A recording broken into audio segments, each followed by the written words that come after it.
All right. Awesome evening to you, Nigeria. Welcome to Updates with Precious. Another beautiful day to bring on an update of things that are happening for inside Nigeria. So today, matter plenty for Grand Way BC we'll go talk about because from the gun where BC they arrest for a Miyetti Allah member, we carrying card, we carry Miyetti Allah card, where BC they go on, they linked to the office of the National Security Advisor, to all other matter we get to do with insecurity. Say then talks insecurity don't increase, especially abductions, kidnapping, don't increase by 700% in the last few days. That is since last month, November. To other matter we get to do with politics and buzzwords. As Trump don't tell Nigerians, you know what?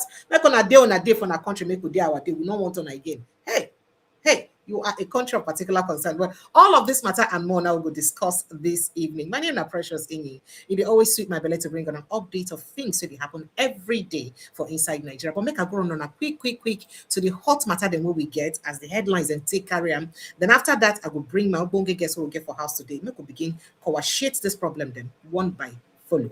Now, Miyetti Allah member arrested with NSA issued rifle in Kwara amid rising terror attacks. That the authority carrier Miyetti Allah member arrested with NSA rifle in Kwara linked to state government vigilante employment.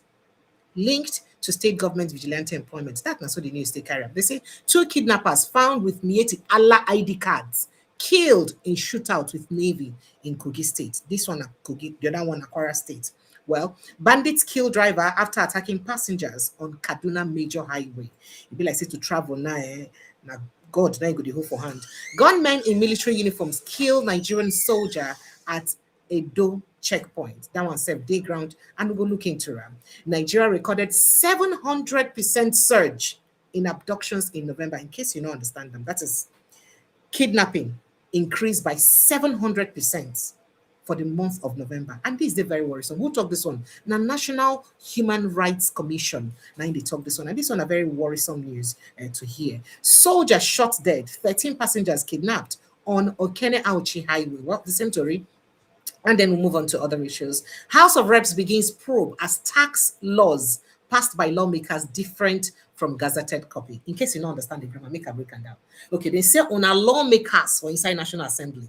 They don't talk, say, they won't begin touch like the matter we get to do with this new tax law, where we will begin implement by January. Sake of say, they notice say the law where they pass, they different from the one where government don't, complete, keep together where they will begin implement. Now they say, hey, excuse me, government, excuse me. This not be the one we will give one. So waiting happened to the law. Well, that matter will be very interesting because this gets to do with the tax where all Nigerians will begin pay by January. And talking about taxes and revenue generation, we hear saying Nigeria failed to meet 2025 revenue target by 30 trillion naira. Wale do not talk this one. This particular news, get us to do us for here for Nigeria because by August, our president been tell us say we don't meet our 2025 targets. By August, my president tell us. How come by December, Wale do they tell us say we failed to meet our 2025 revenue target by 30 trillion? In fact, by that one we will meet by August. President saying a non-oil revenue, and we'll come there happy. I don't understand. It's something is not adding. What's going on? Well, we'll talk about that. Corruption. Malami demands to be probed by another investigative body, not EFCC. Oga Malami, former Attorney General, say, you know what? I know I'm EFCC probe me again. I beg another person come probe me because this Oga like this, it be like say get us in hand today concerning my case. In fact, he even accused the Oga joint to get herself on top of the matter. It also you notice say since he be say talk something, say in fact they raid in house and in office after insight salami report where indict Olukoyede. Say since then they raid in house and he no believe say Oga Olukoyede get pure hand to use torchlight and matter. So because of that, making commoting body for inside the matter. Nigeria's transport sector concessioning, the concessioning of Nigeria's sector is inevitable, says federal government. That is to bring body or private sector to use manage on a transport area for inside Nigeria. Say that one, nothing I go feed do. God forbid, self no go stop them. And I must make sure say happen. Agreement between Nigeria and France on tax revenue, data management, should be made transparent. Peter Obi now talk this one. Why we go get joint body with France as it get to do with our tax and people no go know about it. When they make them public, and so Peter Obi they talk. 2 dead, others injured as Dangote truck crushes tricycles, minibus at Iyonameiro. And Nigeria's 80% youth unemployment rate indictment on leadership. Peter Obi, nice talk this one. And NLC stages protest in Lagos, Abuja, Enugu, even for Kano State, they enjoy the protest. And this one, they say, don't do for insecurity. Enough is enough for insecurity for inside the country. Will this protest help? We will get to find out. 2027, I now go be vice president to anybody. They not born that person. They never born that person who go be vice president. Who talk this one? Chibwike wrote to me and Meji, my former governor. Now they talk this on. 2027, Makinde speaks on possible defection to APC. Say, I go defend go APC, I not go defend. Okay, we're gonna go know when time reach. And then Ogunguba, Accord affirms Adeleke as candidate, says APC behind parallel primary. So if you remember, just days after Oga Adeleke win the governorship, become the governorship candidate for Accord, another person could come again as governorship candidate. Now, the Accord for the state, they talk say no, Adeleke na they know. Say the other one, na APC hand, na they inside. And Dangote versus Farouk, CSO, Storm ICPC, EFCC Abuja officers demand swift action. Where all of this matter and more others now go to touch lights today for Inside the Show. Plenty matter the way we go to look at. My name is Precious Enyi. It is always sweet my belly to bring on all of this updates them. And joining us for Inside the Studio now, Dr Majeed Dahiru. Dr. Majeed Dahiru, and a person who sabi where in be columnist, himself be right, and himself a person who sabi where. Some people they talk say in be visionary, be in be prophet, because it is some things when you don't write about, when you don't talk about, when you don't come to pass, as it get to do with our politics and our governance. So people can look at like, so God, you get the abracadabra way they use to do this your projections. I beg, make it tell us that abracadabra, make we know. If you like say network, don't kick and come out. Once in come back from network, I will bring them straight into the house to follow us for inside the conversation, because it is important to make you feel embodied for all of this matter we be say we talk about this evening. And then some other small gists that they say we will talk about. Trump don't carry military troop enter inside Ecuador for anti-drugs operation, and PDP don't draw battle line as 2027 they don't begin to reset for 2027. Insecurity, Senate makes case for establishment of state police. Say it is important we could do the state police. So Edo government resolves community crisis to attract foreign investors. Well, all this matter then we're going to look at. When we look at Dr. Majeed, I hope he can just join us as quickly as possible so that we will begin the conversation sharply. All right, we could begin look at some of the story them as it take be, especially as it get to do with this one we consign the rifle where we say them collect. Make I look whether I go fit get those conversation very quickly. Please bear with us while I also try to reach out to our guest and find out how network waiting happen with network where you use Komotan.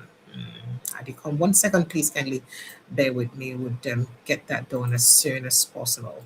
All right, let's see. Okay, so moving on. A member of the Miyetti Allah Cattle Breeders Association has been arrested in Kwara State after he was allegedly found in possession of a rifle reportedly issued by the Office of the National Security Advisor, NSA, for security operations. So that is to say, the gun where they see for your hand, the gun now from the Office of the National Security Advisor, from. And this one don't raise a lot of concern. And people don't talk, say, how possibly they say this one could be like this. If you like Dr. Majeed, don't join us back. Thank you so much for joining us. Welcome, sir. I was introducing you before. I talk say, as I talk about small thing where you do, I can't talk, say, some people they talk, say, be like, say, is it like they use voodoo or winch, or you get some prophets where you tell us, because some things the way you don't talk about Nigeria, different time don't kind of come play out as it take be. I take one. You consult your ancestors, you get as they use ahead of time. No, not at all. Not at all. Thank you very much, and good evening for having me. Thank you so much. Yes, so before I start all of these conversations, as I don't take real out for the headlines, I would like feel your pulse as it gets to do with Nigeria, where we did today, because I'd always like to pick mind of my guests, them to know their belly as a concern where our country did today. I be some of us when they talk about them every day, we just need to worry ourselves. Everything supposed they can't be. Now we just worry ourselves too much. Or is there really a cause for us to keep talking and disturbing, so that the system one day the head go correct? How you take see the country as today, all the things really happen. I'm not feeling all of them all. From the insecurity to the Trump threat to the development after Trump threat to our Benin Republic attack or invasion as they call them, to our 11 soldiers where they still hold right now for Burkina Faso, to other things really happen. Make I feel your body small as they take be. In fact, the picture you paint, you know, be small one. No. Well, Small. the truth be say, Summarize. yes, you see, all is not well with Nigeria, and as citizens of Nigeria, we love our country and we love our fellow countrymen. Nobody go happy say we live for country where they kidnap people, they rob people, they kill people anyhow. Where people they also hungry, economically speaking. Nobody supposed to be happy. And me particularly, this matter not become burden for me. Because now we dey here, now we dey feel the pulse of the people every now and then. And so we be like messenger on behalf of the people to the government. We just be like, you know, for Bible those days, the prophet of old, they will get inspiration to go speak to the kings on behalf of the people. Now the kind of responsibility when God give us with that. Ew. And from my reading, Nigeria not really dey where supposed they. Things no they all right at all. And it good say we dey talk about this matter like this over and over, so that with time, maybe by chance, those when they lead us go listen, and for the sake of we all, they could begin do things right. Because I always advise them, say they do things right, they go benefit, we go benefit. But as it be now, they not really the benefit, and even if they benefit more, they don't get rest of mind. I mean, you be big man, but you know if you travel go your village without security, you know if you travel for road without buying jeep, you know fit leave for house without fencing and make you reach heaven. So nobody really they enjoy this thing. Nobody they enjoy it. So by the grace of God, we believe say as we continue to interrogate all of this matter, one day, God go hear our prayer, and those when they lead us go so hear our voice, and they go turn new leaf. So like you rightly enumerated, a lot they happen. Insecurity na one. Even after Trump talk, after Trump, you know, quarrel for us, shout for us, the matter still they go on. Even as our president declare, in fact, the news carry and say increase by 700%. Yes, even as our president declares security emergency, I don't see how the emergency they take the effective. Hey. As of today, reports every left, right, center should say they abduct people here, they abduct people there, and so on and so forth. So the thing don't become serious challenge. And if we don't rise up now, a time will come, we're not going to solve the problem again. Now, my major fear be that we fix solve them now, but get point to go reach, we don't solve them again. So how come it is serious like this? But it is like say our leaders they don't even know this, because the waiting them know now to change from APC to PDP, from PDP to this place, and it be like say they just carry on like say business na normal thing. Then at waiting they go, what if you say they go through their mind as they do them, and why busy they know they as concerned as me and you did about waiting they happen for the country. Or does it behave like drunken sailors on top ship when they sink? You know, when person is supposed to they pilot ship to safety, but the person supposed to pilot them, they capture the ship, don't drink. So you never know the ship they sink. Now make as Nigeria they go through this problem, all they think about the politics of 2027. They come from here to there, from there to here. So now people when don't drink, when don't know things they do, then they behave like that. And the danger be say the ship sink with everybody on top. Then be the major problem. They drink 18, 20 something whiskey. Well, no matter the age of the whiskey. That. Yes. Yes. The other folks come begin swim to safety, to scamper. We can't live in bits and pieces across away from our ship. Now the problem with that.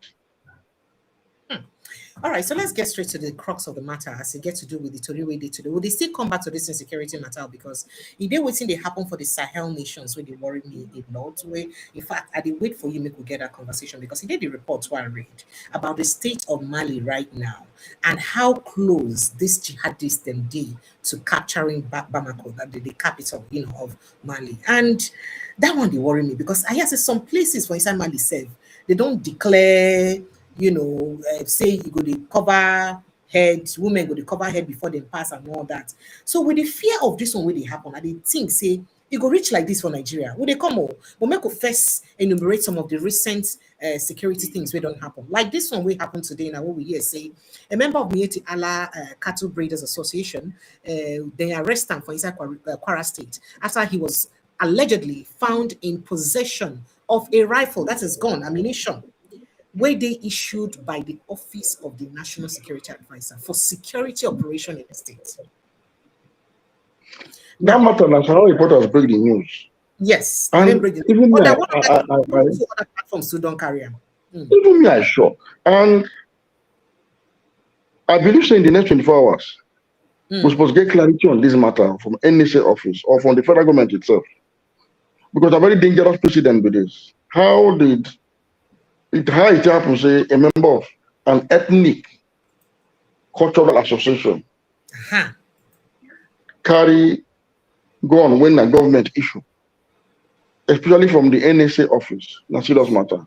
And but because of today the news break, the particular ethnic group where we say people don't the finger say then they then join body for what get to do with pursuing. No be. You see, Nigeria, I make a break it down for you. Okay, sir. Nigeria gets security challenges across board. Okay, sir. And sometimes to solve problem, must understand why the problem exists in the first place. Make a start from my pub. When I pub and other groups when one Biafra for Southeast, when their katakata been start. Yes, sir. You can see this one now, based on the politics of self-determination by Igbo people of Nigeria. Now for that kind of crisis. So it can't be like say the thing can't take root for that region. Unfortunately, the people of the region bear the brunt of the crisis passing another person. Now, to solve that problem, for instance, you need to look into the grasp of the people of this region, redress them, and make sure say you reconcile them with their country called Nigeria. Make sure they are attracted or drawn to the idea of another country they call Biafra. So peace, equity, fairness, reconciliation essentially to solve that one. Now, if you look at critically, for 8 years when Buhari was president, he marginalized that region well. He excluded them from even security services.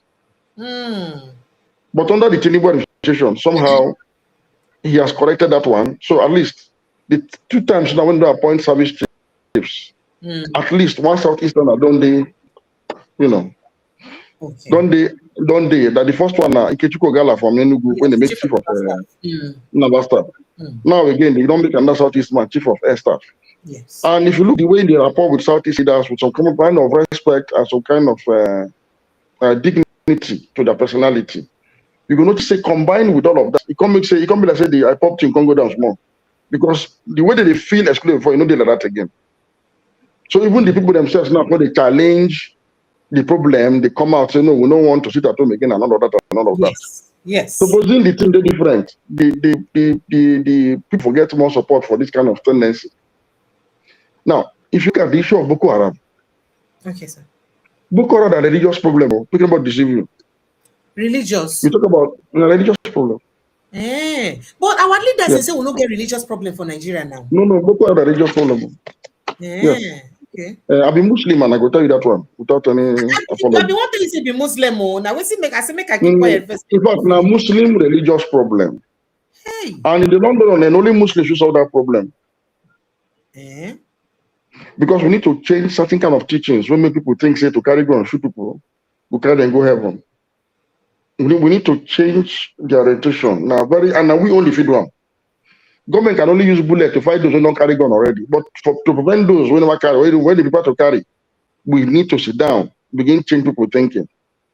So you feel say they preach to people where they make them, some people where they make them. No, they preach, If anybody tells any other reason, right behind this matter, the person don't know what they talk. Make I tell you, poverty no cause Boko Haram. Illiteracy no cause Boko Haram. Underdevelopment no cause Boko Haram. The people when they do Boko Haram, some of them they educated and come from very wealthy family. In fact, the people when carry Boko Haram come my own community. Now for an university and graduates they won't be. Now from university they carry the matter come. Your community now for where I beg just for clarity. Now on a place don't be called hotbed. Every now and then we just hear the news. And I think so now educated people, my community is one of the most educated part of northern Nigeria. There's no house for my family, my community no get at least 2, 3, or 4 undergraduate or graduate. Education our thing. So we go school well. But we will get people in the hand for this matter. So to tell you, say, an ideological problem. But people think saying that the right thing that they do. Because somebody preach to them saying that the right thing with that. So that the problem with that. Somebody preach to them saying that the right thing. So that how made it would one. so how did you think, how you take things, say this ideology or this preaching you start, and waiting to say will feed do to stop this preaching? Because it don't be part of the way it take the go. It starts, although it be in there, it has only be part of our history as a religious group in a way, because extremism they head here and there. But the version now, when produced Boko Haram, started in the early 70s.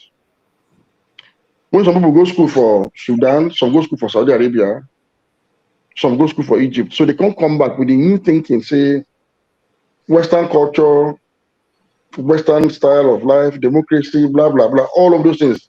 Na haram, they're compatible with Islamic practices. So they also brought a lot of ideological, teachings, leanings to really begin change the way they practice Islam for Nigeria. And over time, they succeeded. Because normally, when be new, they get new followers. So the main they get because they want Sharia for Nigeria. So that demand for Sharia, now people come begin to say without Sharia, their life not they complete, their religion not they complete. So politicians come play with the matter. It's okay, vote for me, I will give you Sharia. So they vote for politicians. And people that give Sharia when they political, when they half-hearted, people not be satisfied. Then some people come feel sector. Since politics don't fail to bring Sharia proper, it should not be jihad we will take them so. And these people will preach jihad. So now they can't turn to jihad. Pick up arms to force the state now to adopt this their own way of life. And to clean anybody who no go believe in their style from the the Nigerian state.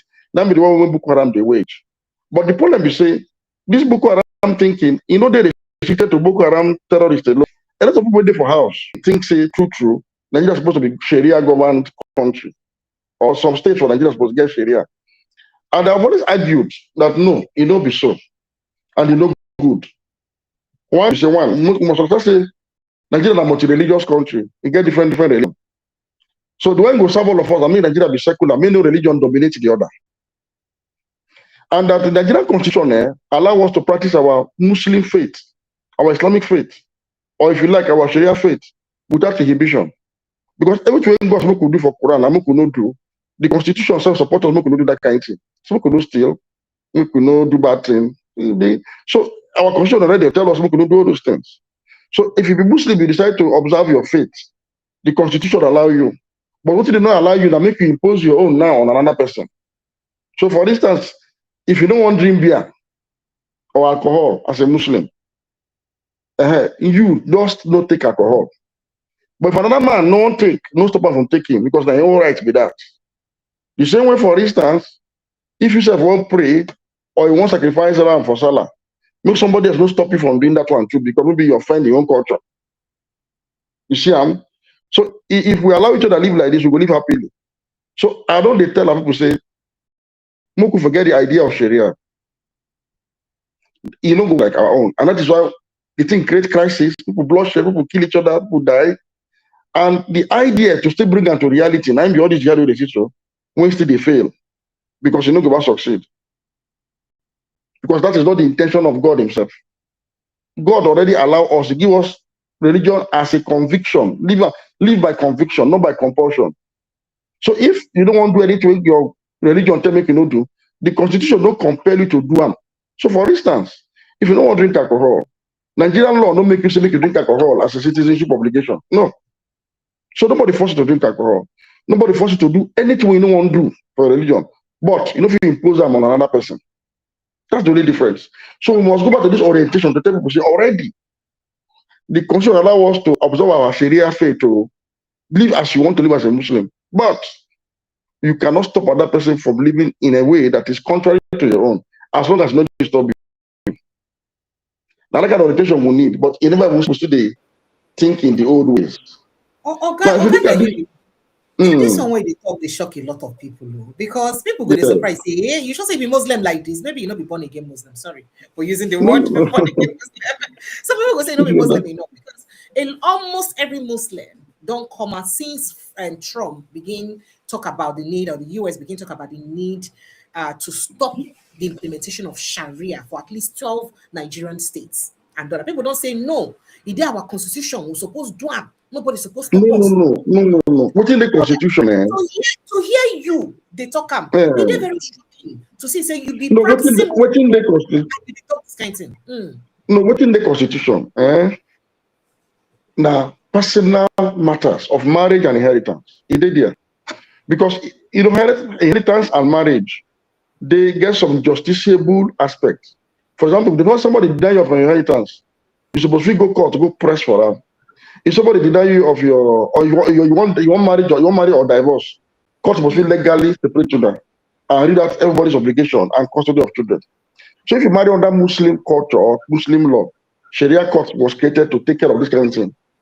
If you're Muslim too and you feel say your inheritance is being deprived of you, if you go Sharia court, go get interpretation of what your religion talk about.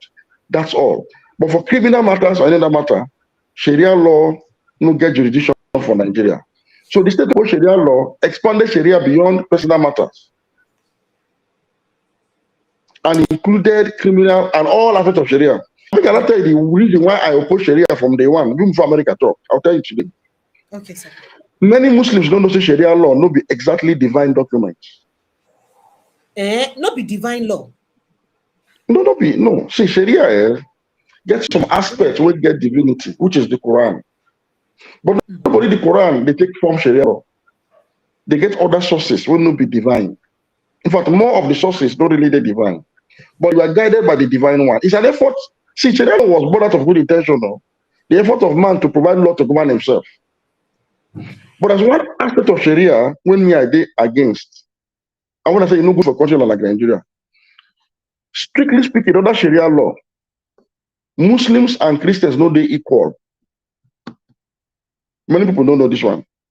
And this aspect is, to me, against even Islamic injunction.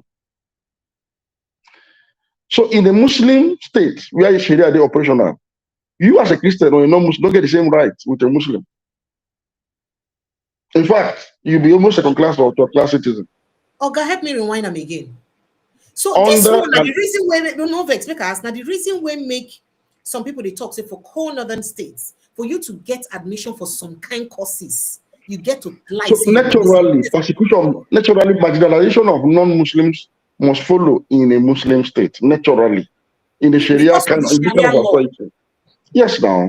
So you don't feel lead that kind. You don't feel lead that kind of state. Now, if you go to some kind of states, true. You know, because anybody don't be Muslim, when be councillor, when be commissioner, when be you hardly see. Because you don't feel lead. There are so many restrictions. Ordinarily, self, you don't be down.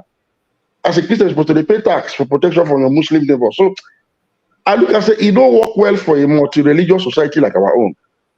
Wow. So meaning that, for instance, if you post Sharia for Zafara, the Christian indigenous, not even the people who go there go settle, because there are indigenous house people who will be Christians for Zafara, for Sokoto, for Katsina, for Kano.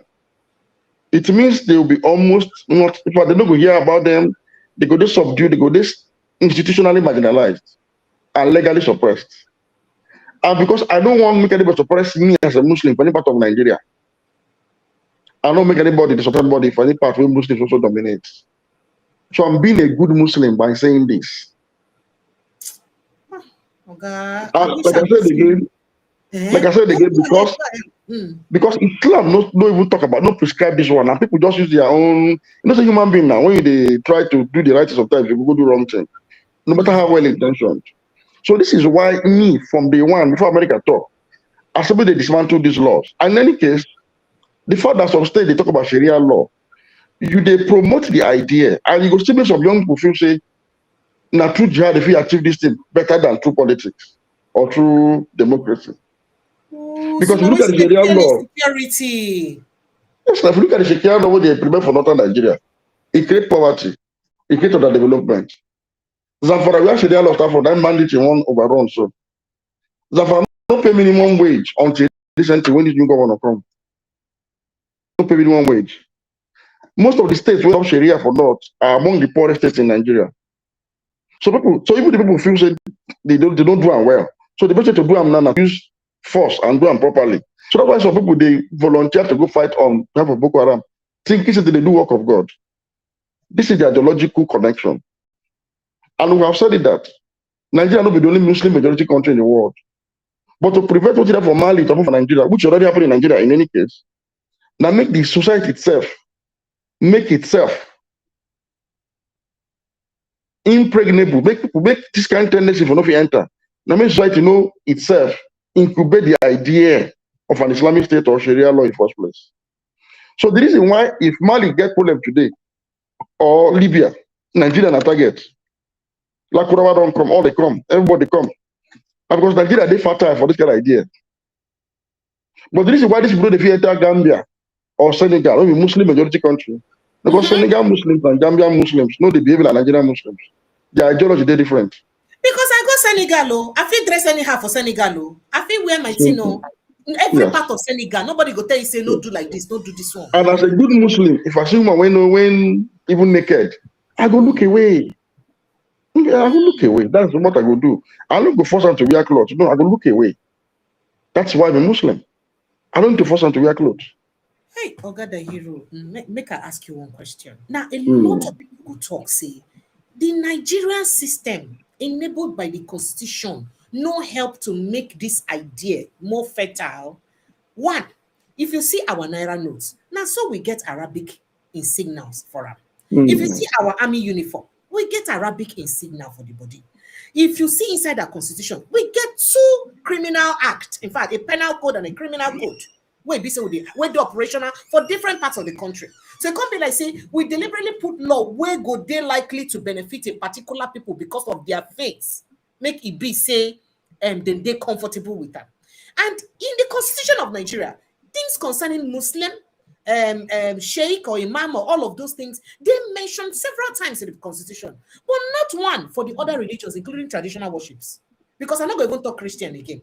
Because traditional worshippers, in case me now my ancestors are the follow, I be traditional worshipper and I go to feel marginalized because even I say we're not even there for the equation of things. You understand? So do you not think that the constitution made this, very fertile, this kind of agitation or this kind of ideology? It give them that ground we make it they grow well because of the way they use construct our constitution. Do you think so? Okay, make I put them this way.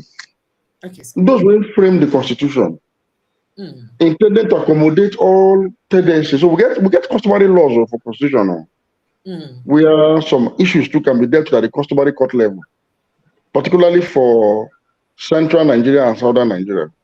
Okay. Then you get Sharia courts for not to deal with, like I said, family matter, marriage, and yes, and the inheritance. Yes. This one I just was okay because there was a dispute. A lot of people felt Sharia should have more prominence in the constitution on doing all those constitutional conferences. But there was a compromise, okay.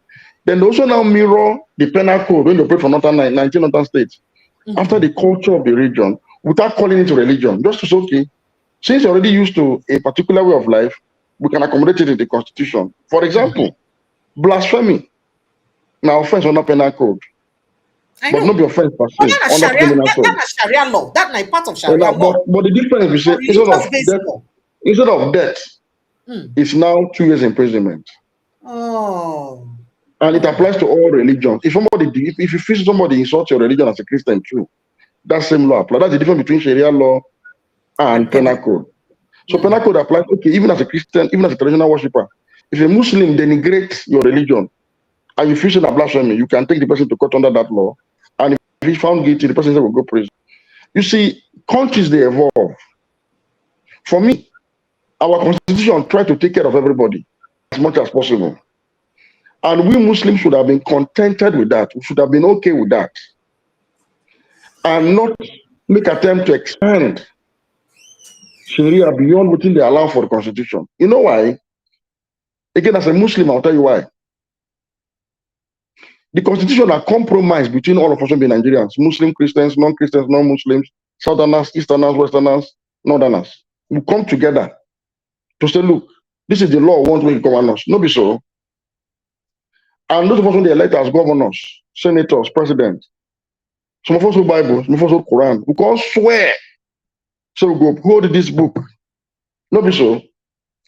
If you swear with holy book and the name of God to uphold the document, the intendment, the spirit and the letter of the 1999 Constitution, but you can't turn around to go introduce law where undermine the same Constitution, does that not make you a very bad Muslim or a bad anybody you think say you be?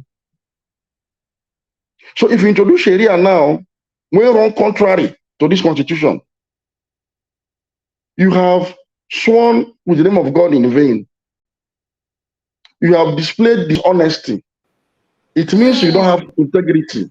It means you're not a good Muslim because you swore by the Quran to uphold this Constitution. So when all of us sit down, gather, right? Now the problem with that. Okay, so ordinarily, haven't seen the wahala when Islamism comes for Northern Nigeria. Nobody need to tell us as Muslims now to begin reverse any tendency, any advocacy, any kind of preaching. When light this fire, when they burn, so when the whole Nigeria they try to come together to quench and it's still difficult for us. Nobody need to tell us. We're not supposed to dig in. We're supposed to fill the hole when we don't dig before. Because now we will be the biggest victim now of the thing we hand create. So nobody need to tell us. We don't need to advance in error anymore. And to come back. And I have said this severally. Now secularism is the solution to Nigerian problem as per religious crisis. Like we talked about, secularize this country. And for me, it is now clear that there's no right you want to press that you cannot press through the civil courts, including even your Muslim rights of inheritance. You can press it through the civil courts. You can achieve it through all courts. Let me tell you this. A lady went to the Supreme Court of Nigeria, not Sharia Court, Supreme Court, and got Supreme Court's affirmative judgment, said women feel use hijab. So meaning that if Muslims can go to Supreme Court, secular Supreme Court, and it's okay, if you want to use. It tells you that there's nothing Muslims want to enjoy under this constitution. When they not going to enjoy, as long as now their personal religious rights, we not infringe on another person's rights. But the problem is that some of us want to impose our own will and ways upon other people. And I always caution my brothers and sisters who are Muslims. I say, look, if you go country like India, for instance, Indians, some of them, quote and unquote, they worship cow. The Hindus, they revere cow. So almost like say they worship them. Yes. But the same Muslims like me, they use cow to do Ileya and Salah. So most times for India, extremist Hindus, they always pick offense. When our religion no prohibit us no chop cow, they take out to do some festival. They go attack us, they say they commit blasphemy and sacrilege.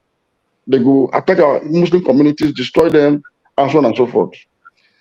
So based on this, I now realize, okay, if you say with the pick offense, a person they drink alcohol, you don't different from that Hindu. When pick offense, say Muslim, they take cow, they do Salah. So that is within inform my own principle. Say no, live and let others live. Now your religion make you not drink alcohol. Allow people want to make a drink. Simple. Yes. All right. So very, very quickly, because this matter don't they so interested, I don't almost overtake within we come to discuss today. So, but a lot of people go talk say, if you share these views, how is it that so many other northern, I don't want to say, so many other learned Islamic elites like you, they share the same view? Why it be saying when things happen, we get to do with some criminal acts where they conducted by people where they link to the religion, then they come and condemn them as they use condemn them. They go keep quiet. In fact, now one of the reasons we make a lot of people they won't do like say, you don't too much. Because a typical example now, from time to time, we will see different attacks for Benue, for Plateau, for Southern Kaduna, where they linked to a particular set of people. They would say now armed Fulani headsmen. But what people will call them? Some of these elites that you don't want to respond to them, they go say na farmer header clash. But people go say they heading na private business, farming na private business. Farm they move, headers they move. If you carry your head enter inside my farm, can't destroy my crop. How you go call and clash? Then next thing, if I react and I go bring gun, for sure all of us to our village. There are villages that are being occupied by other people today that are not the original owners of those lands. That's on the one hand. And then the other hand, people go talk, say, if this kind of thing happened like this, people expected that, no matter whose ox is God, religious leaders go come out condemn them. So no, we condemn the activities of these criminal elements from our religion or posing with the name of our religion. We don't like her. But when it happened to people who consigned them, they did very quick to acting. Example, now the unfortunate incident that happened to the Uromi young men, where they mistake to be hunters, where they say, what people where they see, like where they camouflage as hunters, but say they be bandits, where they kill. It was very unfortunate because nobody will support that kind of battle to happen to anybody, no matter who it be. But you saw that everybody will be Islamic head or Northern head for Nigeria come out condemn them. In fact, the governor get to run with speed. Kano State. We have to even pay whether like 6 billion. Sharp. And this is something that no Islamic head, no Northern governor has ever done when they hear of complaint or crime with their own people they commit. Or where people concerned in the commit. Why is it so? So this is the reason why people are now saying there's some sort of an agenda. Because if you hear say, I mean, if you not support stealing and you hear say you're picking thief, what thing you go do? Me, if I see my children come back with biro, pen, will not be me buy for them. I go search school bag. I go come out. In fact, I say if you not go return them to the owner tomorrow, I go come your school and answer your school. Say, who owns this pen? My so person stole it. You know, by the time I embarrass you for school, next time you no go thief person thing again. You know, that kind of thing. But when things happen to your own people, you don't expose it. You don't even talk. You look the other way. You know, they even come for news at all. But when it happened to you, you get quick to acting. So you know, see some, it feels some people, they feel say there's some sort of complicity, not get the right to think that way because of this kind of thing. In fact, this way talk should happen clearly during the talk of Christian genocide. You see, that matter exposed this way the talk show. He bring up this matter seriously. Yes. I remember saying the matter starts. Everybody consigned some elites, no Greece, say genocide. They say when this matter come up, I say, look, this matter no need argument. For one simple reason. You can't decide for a people how to describe their tragedy. No.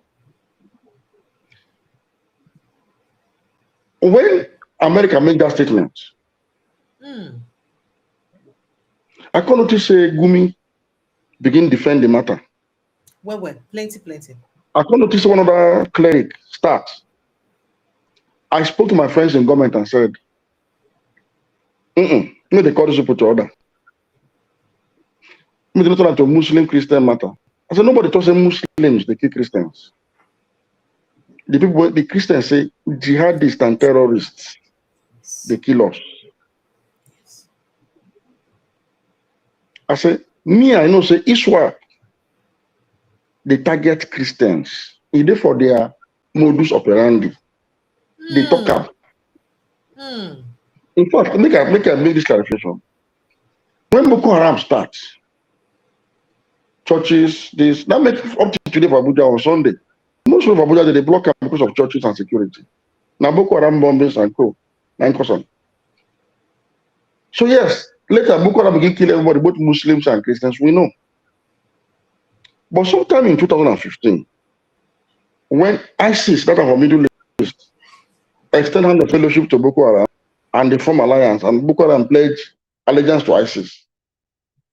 ISIS directed Boko Haram, so they know they kill fellow Muslims again. Except also be soldier, when the aid workers, all those when they involved with government or international agencies in the war against terror. But say enter community like this, no do them again. Now Abu Shekau don't agree. So to him, anybody don't deal with time, he not Muslim. So he will kill anybody anything. But majority of the commanders felt that this one makes sense. So now make Boko Haram turning to true. Come from ISWAP, Islamic State of West Africa province. So now ISWAP, like they receive most of the support from ISIS and other external sources. When make ISWAP strong, so they kill even Abu Shekau and don't become the dominant fighting force of Boko Haram today. In ISWAP, true, ISWAP know they kill Muslims the way the other Boko Haram they do. But they kill Christians. In fact, when this same group entered Dapchi, carrying those girls, now that is made them retain Ilya Sharibu to show that this one they different, we treat them differently. And we saw videos, we saw them, they go catch pastors here and there, they go kneel them down, they'll cut their neck openly. We saw it. Now, that matter even make America in the first place Nigeria on the same list some time ago. Before Joe Biden come out on the list. Now, this matter continue. Till today, it never stop. That's on one hand. Now, headsmen for Plateau and Benue, when we Fulani by tribe, when they armed, for whatever reason, we don't see the attacks against communities. Now, most of these headsmen that are Fulani people are generally identified as Muslims. No be open secret. I mean, no be hidden to an open secret. Why most of their victims from these other communities are generally identified as Christians? I'll give you a classic example. I think in 2018 or thereabout, Miyetti Allah take responsibility for the massacre of Christian monarchs coming from church, over 200 of them. Yes, they did.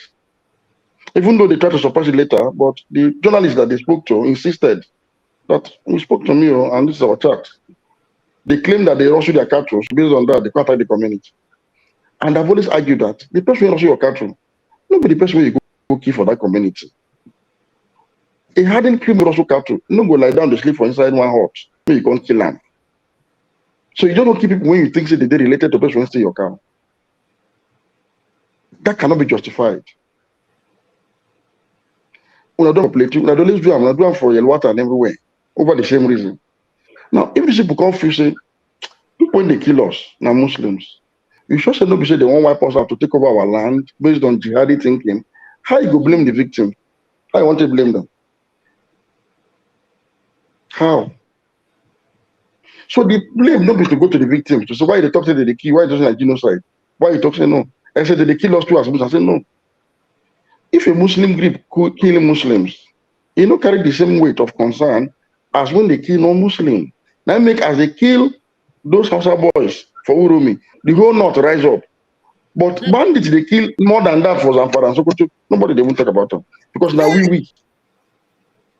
So when you cross one identity from one tribe to the other or religion, it could raise more concern. That's why if Boko Haram be Muslim, Fulani Hansmen will be Muslims, they kill both Muslim and Christian. And the Christian will raise concern past the Muslim when you say you kill. Because genocide is usually talked about in terms of identity or that be genocide. Yes. If you kill 1 million people, nobody call that genocide. But if you kill 1 million people of a particular tribe, yes, by even that tribe, religion, people go begin to talk about genocide. So I said, look, stop the killings now. And stop this argument about genocide. You can't shut them down. And as Muslims, somehow, like they can't shut down their Christian brothers. No, there's no genocide. We are also dying. It comes like they accomplished it. I said, so you go blame Christians for thinking so. What we're supposed to do is say, our brothers, sorry. Even though we say they die, but we acknowledge that people when they kill you and when they kill us, now our own brother. So we could join us together to fight this our brother. Just like that man when save people for Australia the other day. The man knows that I'm own people, now Muslims like him can't attack these Jewish people. So the man go seize the gun, fight back to protect his Jewish neighbors and friends. And so if we don't carry gun, go fight these people, make use our mouth, condemn them, and empathize with our Christian brethren to settle.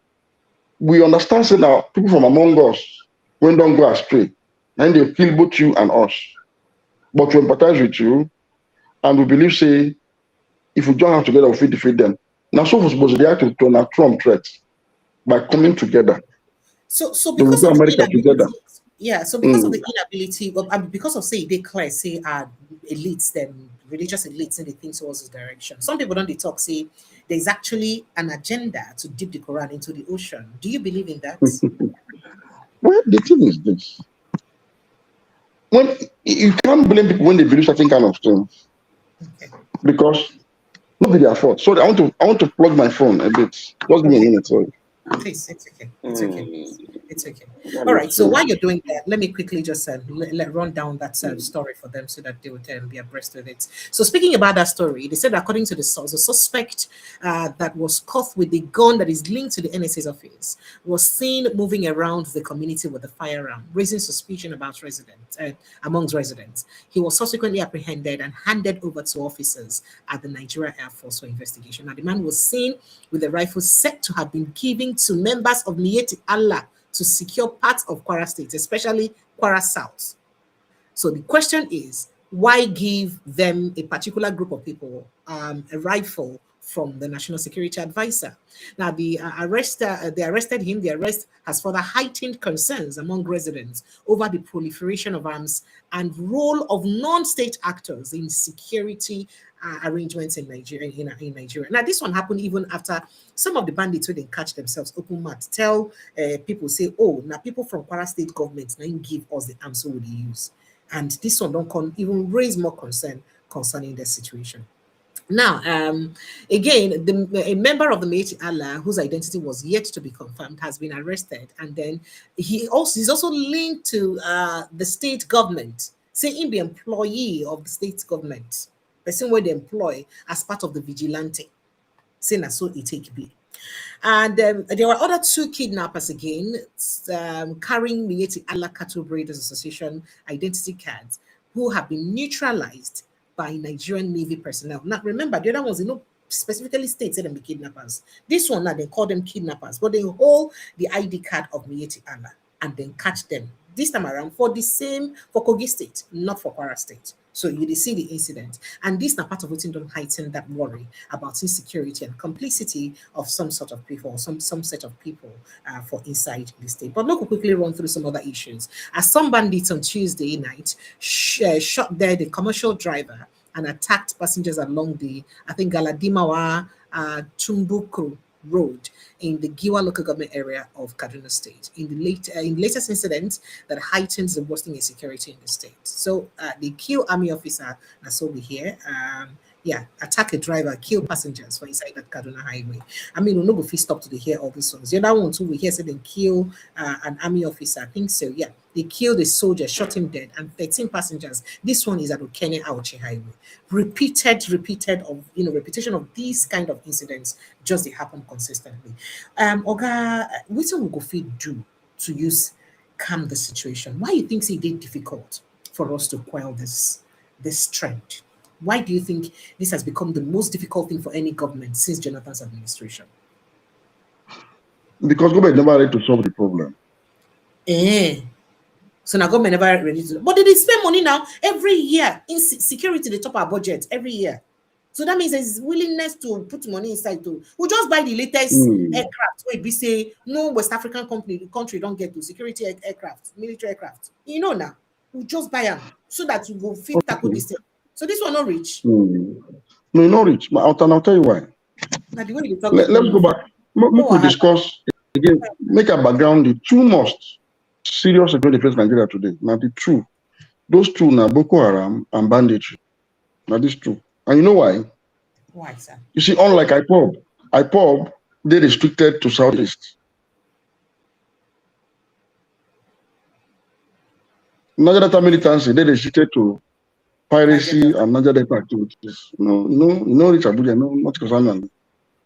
Now, Boko Haram, now they operate across the entire region, northern region, and banditry, they operate across the entire country. And both of these menace emanate from northern Nigeria. Now, for Boko Haram, what they require a decisive war, we're not supposed to get room for so-called repentant Boko Haram or no repentant Boko Haram. Total war. But the government, they fight hide and seek kind of war with Boko Haram. That's one. So go make up your mind to take this battle once and for all to them. Now, for banditry, when actually affects most of us, past Boko Haram, because what is what they try to do? Each of those that are there, they decimate our soldiers small. They don't keep plenty soldiers so. Until they crack. Actually, keep Brigadier General twice now. Until when probably, if we not, our soldiers were almost empty for that place. Then they will just march, occupy what they want to occupy. Now for banditry, look at ideology. Banditry is pure criminality. Now money be the motivation for banditry. But unfortunately, And not for money, the key to terrify you so that maybe bring plenty money for those of them when they are alive, when I go bring the money. Now strategy to terrify you so they go bring money, more money. Means they they play. So now money they want. They don't want to Islamize anybody, not because I know what Islam, but the Muslims, no doubt. But you see, like I keep telling you, if they attack Christians, you don't feel explain to that Christian say this one not be Islamist. Not now I know concern the Christian. What the Christians say they abduct me and they kill me. So that's why I say the argument from outside no necessary. Stop this killing. But they own their money. And they indulge them, they pamper them for that non-Nigeria by some governors. They do amnesty for them, they do negotiation, they do all sort of so-called non-kinetic approach. It can't make these guys get money well. And they don't use their money, they buy more and more arms. And if we're not careful, one day those boys will decide to take on the state itself and take control of the state called Nigeria, beginning from northern Nigeria. Because already they don't levy taxes. Local government chairmen, they go meet them, go beg them. They invite them for peace meeting, they'll carry arms, come for peace meeting, carry arms, go back. Already the state is failing. Because people supposed to fight them, decide to negotiate. And I don't know why. So it could be those guys, they get more and more leverage. They are very much emboldened. And they are spreading south now. Maybe this Kwara State they hear for news every time now. So which one can be the place of the ones that they worry for Plateau, some part of Nasarawa, some part of Taraba, Benue? Plateau attacks. You ask a very important question. They don't be bandits, so no. Plateau are terrorists. I saw them, they call them. Who them be? You say they call them waiting? People, they say, the villagers say them be armed Fulani headsmen. Now they tell you, they don't be bandits. You know, say, an Igbo man can be a criminal. Igbo man, another Igbo man, it could be farmer, it could be everybody getting occupation. Yes. Some people be hired as assassin. It depends on what you like to do.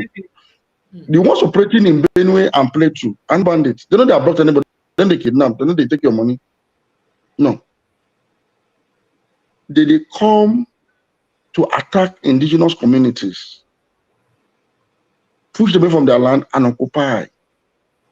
Why? So, where be their own land before? Where they from come? Where maybe because these people land, they're very fertile for cattle grazing and cattle breeding. This factor there. Cattle grazing and cattle breeding are no vex, not be private business. I know, like I'm trying to explain. That's why I don't believe anything they call former hardest classes exist. There's no former hardest class. Now terrorism now they face for this part of the country. No be former hardest class. Because like you said, first I admire the Fulani cattle breeder. Underline that word though. The Fulani cattle breeder. That is that Fulani man when in business and to tend to cattle.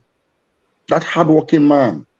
We know them right from small. When they carry their car, they pass our places. So when people walk from Sokoto to Zamfara, to Katsina, to Kogi, to Bayelsa, when they settle among people and speak the language, they are women, they come trade for markets, peaceful. They even make our hair those days. Beautiful people, hardworking. Now them make us like this when Nigeria 50 we chop more, they chop suya, they drink yogurt. Now these Fulani people, they're the handwork. God bless them. They are a blessing to Nigeria. But nobody these ones will they talk about. I mean, nobody confuse them with other people. So the same way you get mechanic, most of you repair motor. You still get criminal mechanic, most of you steal and hijack motor. Fantastic. Including with use of gun. You know, say if motor person wants to steal motor, the mechanic can if you steal and buy. Yes, now. After a day, so I don't know how. I don't know how to. The mechanic go know how to command the security system. That's not mechanic. So most of the stickers, now mechanic when get mechanic knowledge, but this time they know they do mechanic again. They steal motor. This ones when they kill people anyhow for these areas, they be terrorists. They don't just be cattle breeders anymore. Some say that revenge killer. Say no. If a Fulani cattle breeder when live for Plateau, they doing business peacefully without entering person farm. They on jail, criminal go kill them or stealing cattle. In the same way, when if an Iboma went there for Kano, they say spare part. They own jail, criminals to go steal in spare part, robbing house or snatching car. Right? Yes, sir. The government supposed to provide justice for this kind of people by going after the person who commit this crime against them. But if the Fulani man now, according to some people in the talk now, reprisal, now they happen for premium and plateau, can't decide to go mobilizing cousins from wherever, carry AK-47 enter community now. Say now this community, that person come out, come kill my cow or steal my whatever. Then they enter up, they kill 100 people. How you got that kind of informer had clashes or reprisal? The person you kill, no be him steal your cow. The same way that Iboma for Kano, no fit just carry the boys from Onisha now. Come Kano, open fire on any someone when you see. Say because in spare part lost or your motor lost. Because the person you go kill, no be steal your spare part. No be steal your motor. That logic must change. As the tell people say, anybody when you steal full animal and cattle. If you know what, make I tell you, it is easy to abduct human being than to pursue cattle. Are you aware? And I wonder how did they use carry the cattle come out? How the cattle because if human being see gone, he go just comply, he go begin run enter bush follow you. Yes. Cow don't know what they call God. For you to fit tell cow to move from one place to the other, make it move. Man, even you must get skills in cattle breeding. That's why the major culprit for cattle rustling are Fulani, the same Fulani cattle breeders. Or killer say, yes, now they philosophy cattle. Now them sabi, now them need to take cattle. So cattle rustling, those happen between criminal elements in the community and skilled herdsmen. When we command and control cattle into forest or into vehicles, now them fit one. So that criminal enterprise, now be cattle rustling and all of these things. You don't feel because of that enter community kill everybody. The same way that everybody knows say majority of bandits when they lead now for kidnapping business for Nigeria, now Fulani they be. Everybody know. But because Fulani kidnapping for bush, no mistake if you can't enter town, say Fulani man when you see. You carry gun face and say now your person, my brother kidnapped me, or my brother killed my person when he kidnapped. You can't do that. No. So we're not supposed to indulge people who just carry gun enter community, keep people in hundreds, chase them away, occupy their land, chase them into IDP camp, mission and reprisal attacks. We're not there for jungle now. No. We're not there for jungle. Not be communal crisis to be this. I don't witness communal crisis before, severally. A typical communal crisis, make I tell you, they happen between two communities and everybody go there involved. Especially if you go for some community where they struggle for land or chieftaincy. You go to school and say most everybody for the community, both sides, they involved in this battle. Some will go for the proper fight. Some will provide arms. Some will provide funding. Some will provide juju. So that's so. Some will use connection. It's like the whole community they fight over this matter. And if you call them, they go with the fight too, over this land or this chieftaincy matter. Like what happened for Adamawa now, between Bachama people and some other ethnic groups for them. Everybody, they don't think they damn. We they fight each other. Simple.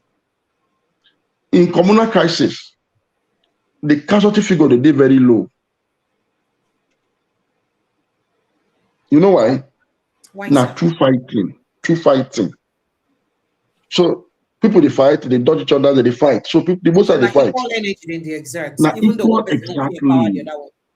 Exactly. So if you see communal crisis, they go say they burn each other house. People in there after even 3 weeks of fighting, if you know reach 10 self. But when you see massacre and terrorist attack, now people they sleep, they don't know so they get any enemy anywhere. They don't go for and come back for Plateau, for Benue. They lie down, they sleep for their heart. Somebody carry gun, just enter. Open fire. That make the casualty figure for this one, they did very high. In just one night attack, you will see 100 people down there, 150 people. So Oga Dahiru, question where people go ask me say, people will be say their ethnic group, they tied to this or they linked rather to these attacks. Why do they need to condemn and when their people do it? That's why I wrote one article one time. I said the biggest problem of the Fulani man for Nigeria and Muhammadu Buhari president, when Clinton with Fulani. For not doing this the way you talk so. I said each time these people strike that time, Buhari go find an excuse why they strike. I'll give you an example. When they strike Benue and kill 72 people, government never condemn the killing. Now, some days or weeks later, the Minister of Defense coming out of a meeting with Buhari, asking us, Benue killing how far? 72 people, 90 kilo. He said, and the anti-open grazing law will not turn past 9%, and that they don't block grazing route across the country. Where you want me to go? Now, what's his answer? Then we shout for me that Buhari go visit many people. When Buhari managed to go, he said, no, saying IG no come, this and that. Okay, learn to live with each other. That's what he talk. He walk out they go. Killings continued. They can't turn or turn to enemy. Now because Buhari say one bring Ruga, the whole country resists. People come begin talk say Nigerians don't like Fulani. I say no, Buhari not make Buhari be Fulani problem. If Buhari for act right as a Fulani man by defeating Fulani terrorists, more Nigerians would have been willing to give land and accommodation to Fulani cattle breeders. Yes. But when you mix up their terrorists. But are we not going to be giving our lands now? Because the president has just mandated the vice president to, try to retrieve some of the remaining grazing reserves and convert them to cities and all that for these people. The federal government is getting this whole thing wrong. But you heard when the president said, I have a video. Yes. It has never been a solution. Okay. I'll tell the solution to this problem. Now, again, banditry has nothing to do with grazing route. The bandits test blood money. The bandits, before, when you be ordinary cattle breeder, before you become bandits, go work out cow for 10 years, you don't get 1 million naira in savings. They don't even, some of them don't even accuse government saying that they give them guns. Say they'll be no get waiting guns. No, they don't want to, this people be like, well, so not follow their talk. Yeah. They like to keep us busy. They don't say we should like to talk, so they will just throw some kind, speaking of their business. Okay. Now, this set of people now, can't carry gun, kidnap human beings, and 10 million show in 24 hours, 20 million, now 100 million plus, now billions of naira. What do you make it say if you turn the whole of Nigeria into grazing reserve? So this man go ready to drop his gun, go begin do wahala of training cow for 1 year before you go grow, mature, and begin sell milk, and begin. You tell say you want to do that kind of business again. But these people who they kidnap this thing, they collect this money. They don't even look like they see that kind of money. Because it be like mechanic when they workshop. One person where they get will be Godfather somewhere where they collect the money or something. Make I shock you. Make I shock you. Okay, they don't get Godfather anywhere. See, let me tell you the truth. You see, banditry is a latent culture of Nigeria's Fulani people. If you notice Nigeria, all of us will be Nigerians. You know where you come from. We get some kind pre-colonial, pre-modern Nigeria tendencies when today constitute crime under our laws. For instance, a part of Nigeria where cannibalism used to be a culture. You know, Nabi? So part of Nigeria, human sacrifice, a part of ritual or royal rituals or burial rituals, human sacrifice. So part of Nigeria, prostitution no be a big deal.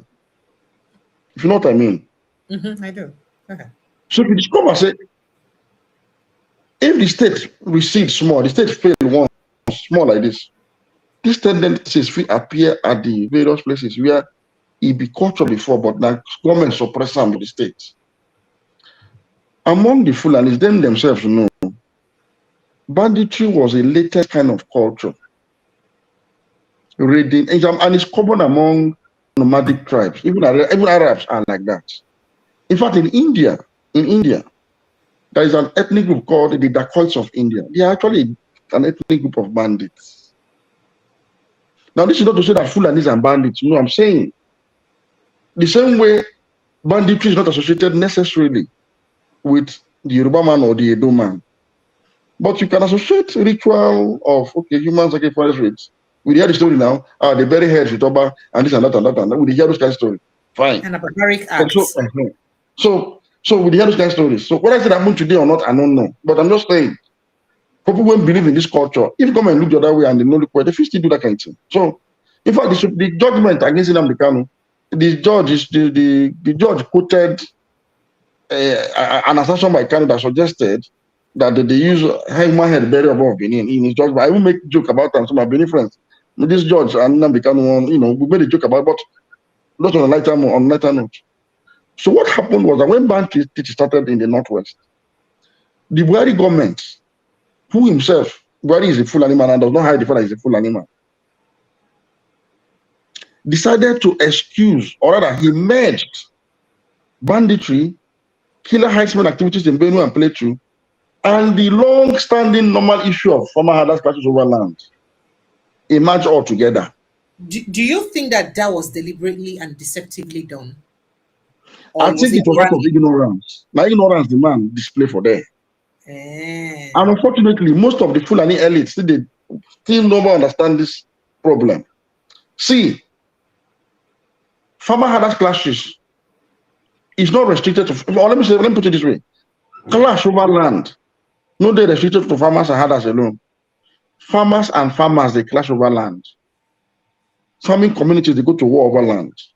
Brothers of the same womb, they fight over land. Yes. Several times. So it's a normal human trait. And why is that? The government of Nigeria has failed to do one major important thing about land administration. You see, the Land Use Act should have been implemented substantially by now. We are going to acquire land and then plan the land utilization for economic purposes. Like Abuja, I come close to what I talk. So Abuja, for instance, you give where they reserve for farming, for grazing, for real estate, for church, for mosque, for shopping, is well planned. So if you want to do cattle grazing now, you go ask those who in nature of land, which area of Abuja they reserve for this? They will tell you if you want to allocate land there for you. You want cultivate crop, the same thing. So this one substantially mitigates communal clashes over land for Abuja at least. But that does not mean say people don't see the carry cow going to person farm. No, it's not a criminal trespass now. Now what I'm saying in essence is this. Okay. You see, the problem here now twofold. One is economic, one is security. The economic one has to do with land utilization, but how Fulani will take land to do cattle breeding. Simple. If other states or the federation never decide to implement Land Use Act enough to create adequate land space for cattle breeders, like we asked in the beginning of this interview, these cattle breeders and Fulani men come from a particular state in Nigeria now. They get a state of origin, right? Absolutely, yes. Let their state of origin invest in this business. Cultivate land, they have land. Cultivate and irrigate this land and turn them to green land for cattle grazing. Right? Yes, sir. Restrict these cows to these states where they are of origin. The state governments now have a responsibility to invest in this business. Now, you see, I call it business, a very good business too. If the man in Onitsha wants to eat cow meat, let him call his agent in Zamfara. That agent will truck that cow for him, give him the cost of the trucking down to the market or to the abattoir he wants to kill the cow in Onitsha. Instead, make cow become 3 million naira per one. It is cheaper than human lives. I agree. At that rate. Fantastic So, idea. don't carry cow up and down for road anymore. No. The full animal myself go rest. Instead, go gain flesh more. Full animal in this land and I'm going to walk up and down. No. So, may they restrict them for their state of origin. May the governors invest. You go discover some state government copy say, okay, if not like this, the thing is sweet. Okay, full animal, bring some cow come my state too. I want to have a cattle economy. Invest in the economy. Dahiru, because it's time.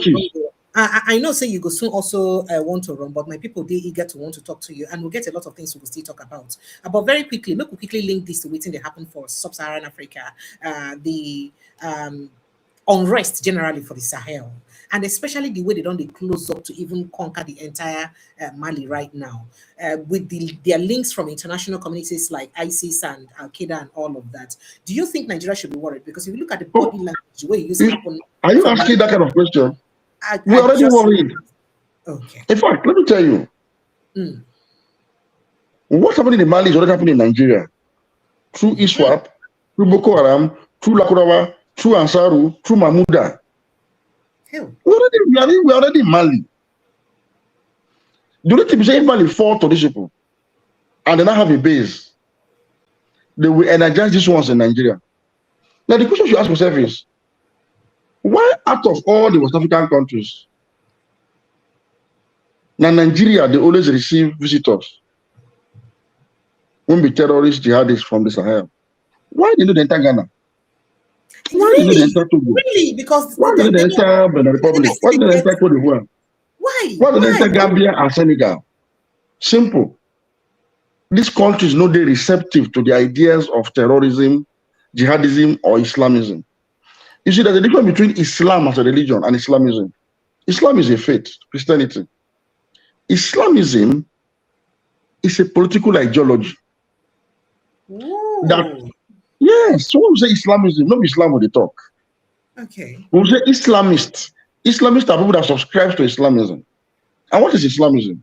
Islamism is a collection of ideas, ideologies, philosophies that dictates that state affairs cannot be separated from the religion of Islam, and that the state should be governed, should be administered in economic, political, and administrative terms in line with religious principles.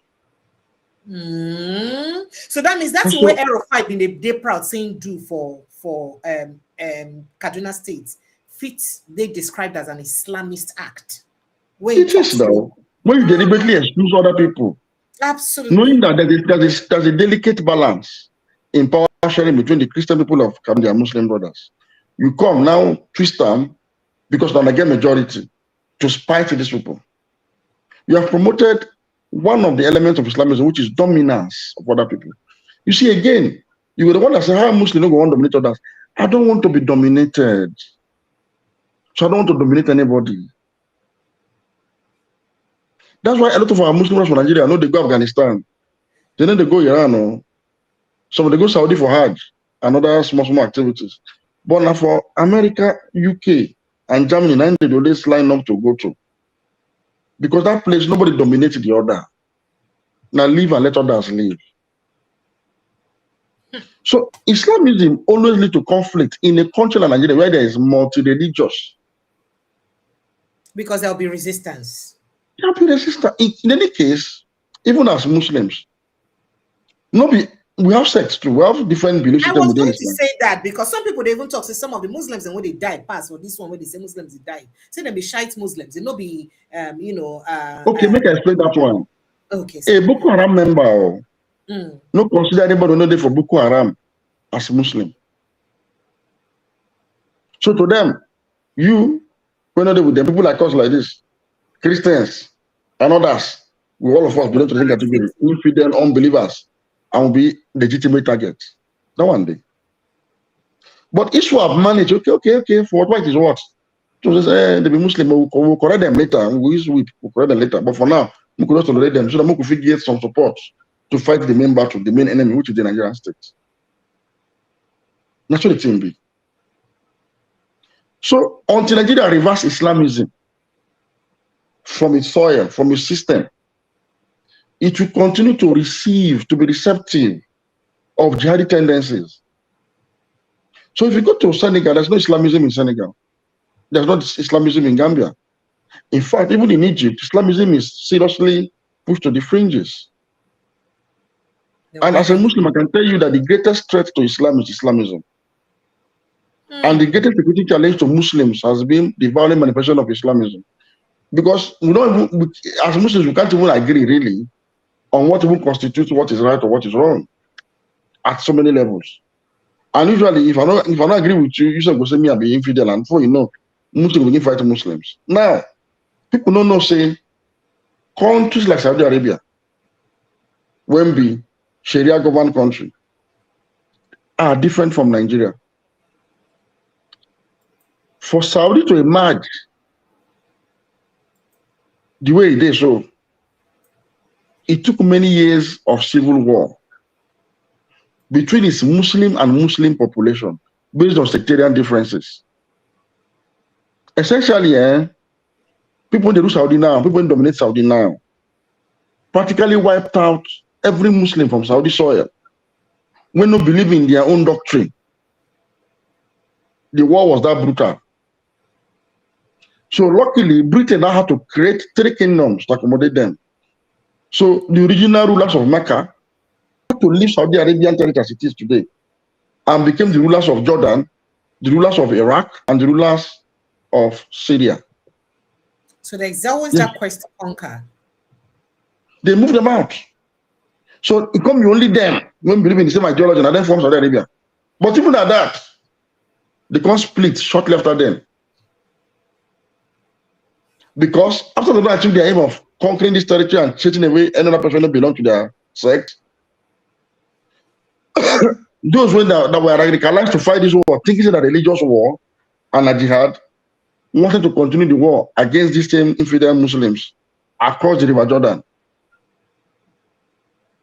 Now the international community said, no, they now turned into an insurgent group like Boko Haram against the Saudi authorities for 14 years. Saudi battled insurgency that Nigeria has been for 14 years. Between 1932 and the early 40s. Because some people feel say Saudi was not Islamic enough, so they wanted to now defeat Saudi again from the same ranks. And that's what the matter they be. Today, ISIS they operate for Afghanistan. They kill Taliban. Taliban say ISIS na terrorist. ISIS say Taliban na infidel. Okay, so this is not ending anytime soon. We'll just wait to make this one end. But we'll enter inside politics very quickly because we cannot wait to. But we get solution. Make I tell you the solution. Please, very quickly, so that we'll go delve into political issues. Go ahead. You talk about constitution the other time, Abi? Yes, I did. And you talk about why religion was influenced. Why religion influenced some aspect of the constitution. I agree with you. Yes, okay. For me, the solution to this matter. If the Muslim North insists that they want Sharia and they want to continue with Islamism, no problem. Then there's no need fighting this war. Since what they want is what Boko Haram wants. No be so. Yes. Make we sit down, renegotiate Nigeria. Make we grant Islamism and Sharia law to the Muslim North. But make we grant resource control of oil resources to the Christian South, where the oil come from. So if you come from Sokoto, but what you get for your own land, take a fund your Sharia Islamic State. They make the oil day where it is too, for where it is. They make it continue like that. So I'm not supporting for this matter anymore. So we could sit down decide.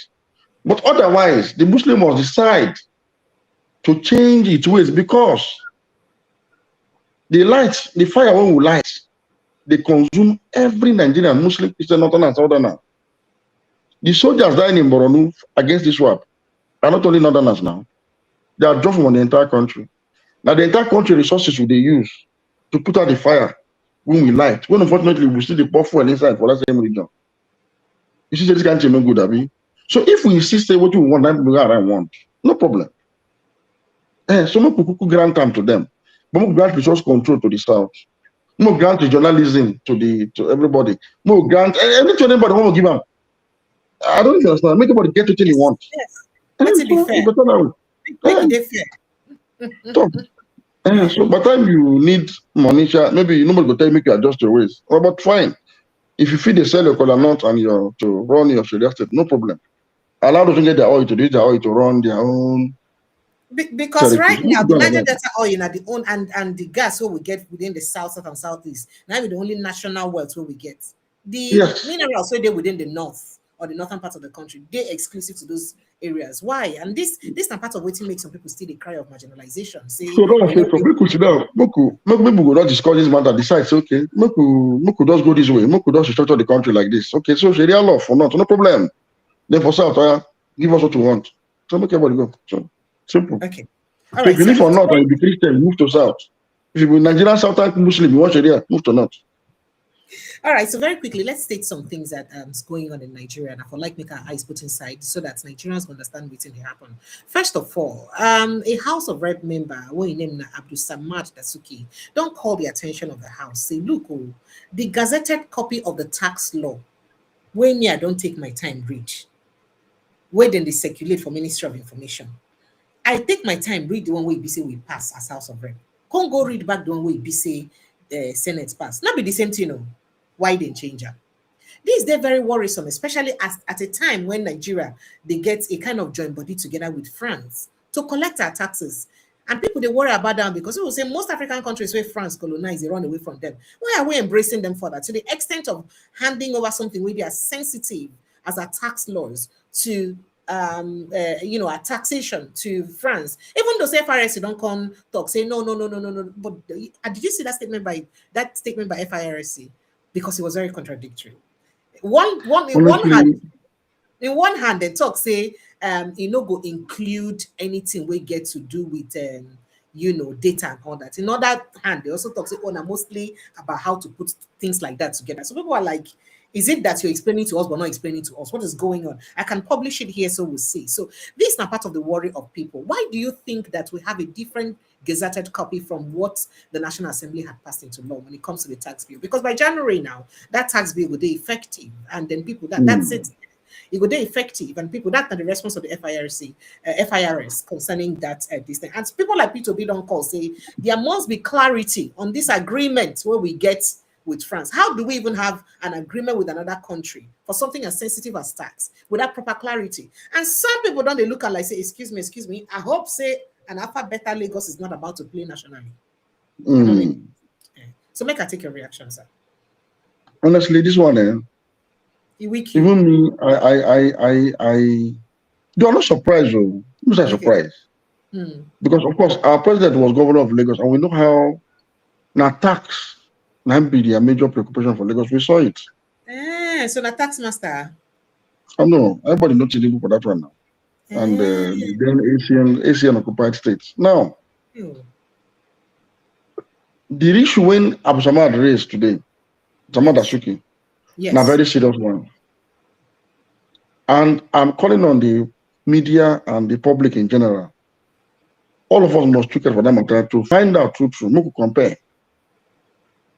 Waiting they gazetted and waiting this will pass through because some of the provisions of the tax law when they propose for next year, I sit down and think I'm saying, you should say Nigerian lawmakers say this thing like this person. Because what I think they're trying to do is to impose on Nigerians a strange tax regime, like a copy and paste tax regime from the first world in a third world country like Nigeria. I don't know how it works. I don't know how it want to work. Well, they give us the resources where the other people they give them their people. Actually, I don't understand how they want to do it. So I've been supposed you should say this assembly say this thing. So when this man raises this issue, I said, talk to myself, I think I'm like this. And this so-called relationship with France over tax, I don't understand exactly what's in the intention. I find it difficult to understand a situation where most countries are trying to break free from France. We now, they carry ourselves, go submit to France. Don't get me wrong, I don't have anything against France, but I still feel something is not wrong. Something is not right about the relationship with France. Even now, when they enter tax matter. Well, now developing story, like I said, I've reached out to some of our colleagues to say this matter must not die. Make we like this ourselves go pick those 2 copies and do further investigation on this relationship between FIRS and the French government over our tax. Make we dig deep and reach the bottom of the matter to understand what did really happen, because this matter affects all of us. We have seen how the government policy, from subsidy to flotation of the naira, and now this tax law, we don't say it's beginning to look like nothing good comes out of this government. They don't look like that. So, Oga, if you look at this letter very well, I think for the paragraph 2, it talks say everything we will get to do with them, they focused on solely on technical assistance. And then I What think kind of somewhere, technical assistance are we talking and they about? come now. So somewhere around paragraph 4, the contact say the MOU does not include provision of technical services. How can it concentrate solely on technical assistance but does not provide technical services? Because now with those technical services, now you go fit use they exposed to our data, because they try prove to us say they no go fit expose our data to France. So these are questions that Nigerians are asking, that if they Exactly. things where they added up, if they things where we not You know, understand, you know, so add up many at all. questions. If they say other countries don't do them, other countries don't collect like this from people, well, yeah, give us example of country. We don't know country where they give us example of. And Exactly. how person go take design a tax system, analytics, compliance frameworks, and perhaps enforcement of logic without understanding the data and not touching the data. Is it possible? Exactly. So Exactly. these are things where people they ask, and that was to make us say I will call you more. We'll talk about them, because why January just the next tomorrow. Now And let's by then, tomorrow. the amount where they use borrow money, not be the amount where they use pay and back. So the amount where Yes. they use explain this thing, or where they use tell us, not be the amount where they go use hold us, when will not pay tomorrow. Exactly. As and they go use hold us. So now Exactly. we'll talk about it. Yes. So, like I said, a developing story.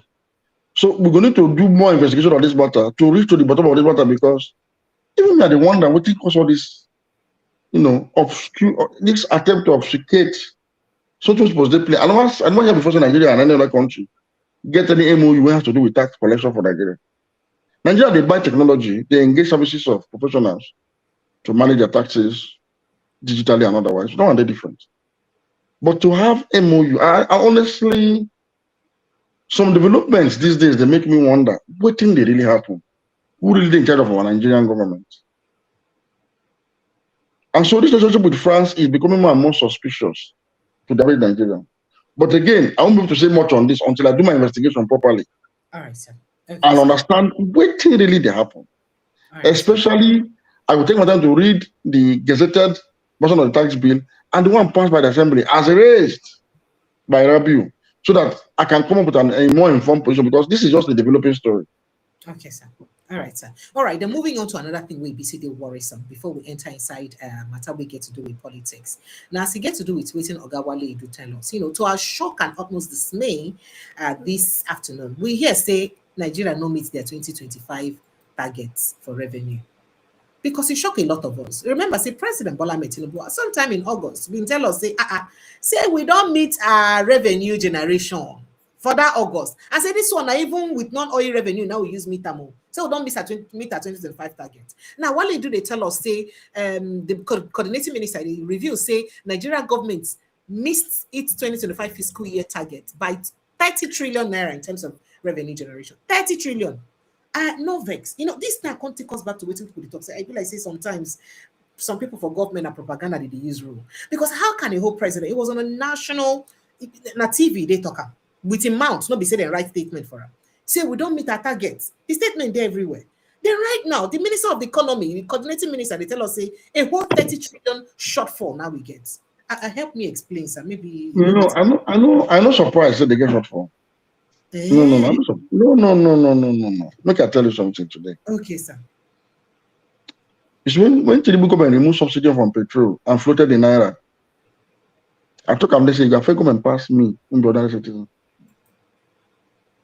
Because the kind of inflation it will create, it will increase cost of governance to a level where government no go fit cope easily.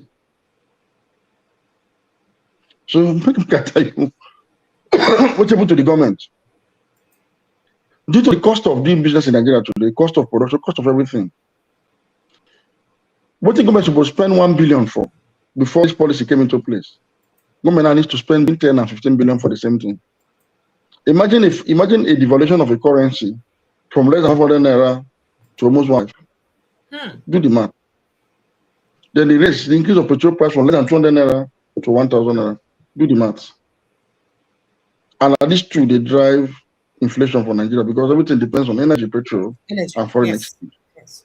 I remember say energy itself in terms of lights don't also increase very astronomically. Including above, don't even just band A people, including people where they band B, C, and D. They don't increase them within the past few months without making noise about it. Because I am a testimony. I there for band C, and I be they buy 50,000. I think I used to buy 1,000 plus something units for 50,000. Right now it's only 700 units I get for 50,000. Yes. And remember now, for inside this administration, now I realize, say, they actually tax our light bill. When you're paying light bill, they remove tax inside. I don't know if you've noticed. Exactly. Now. So what is going on? And, Nigerians are already paying these things without knowing that they're paying for it. But I check my receipts when I make such payments. And that's why I am disinformed. So what did they happen?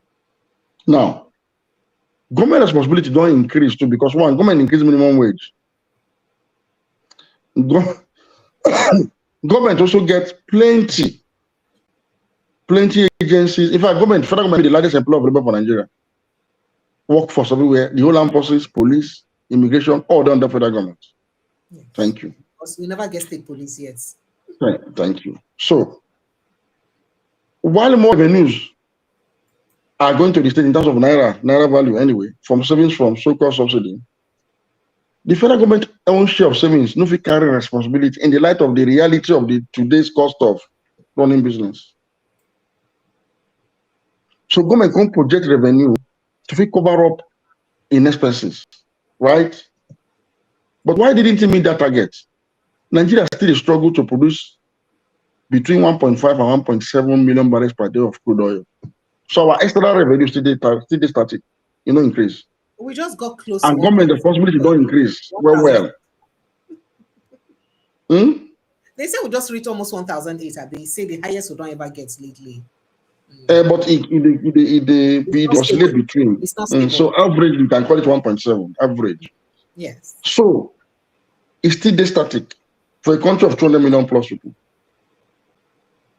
And government don't get another source of revenue for external receipts other than crude oil and maybe LNG dividends at the end of the year. All of that revenue stream come from tax, tariffs, and all that. But one thing government don't realize, we say, if government don't do quality spending if government don't get healthy external receipts, healthy ones, and now spend qualitative spending into the economy, that is fund government properly, fund projects, fund procurement, fund services, pay decent wages, it will not create a vibrant economic environment that can generate internally generated revenues. For example, for me to pay tax, I need to earn well and spend. You say you bought electricity now and you pay tax, right?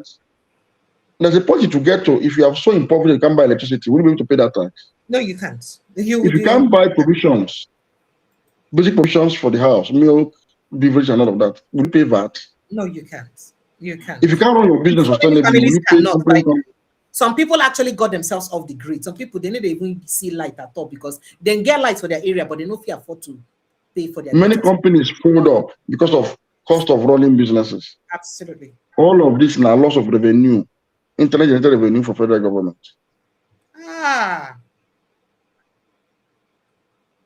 And we want them, say these two policies will create this problem. Yeah, but he said they were both, they did both decisions that nobody else could venture into.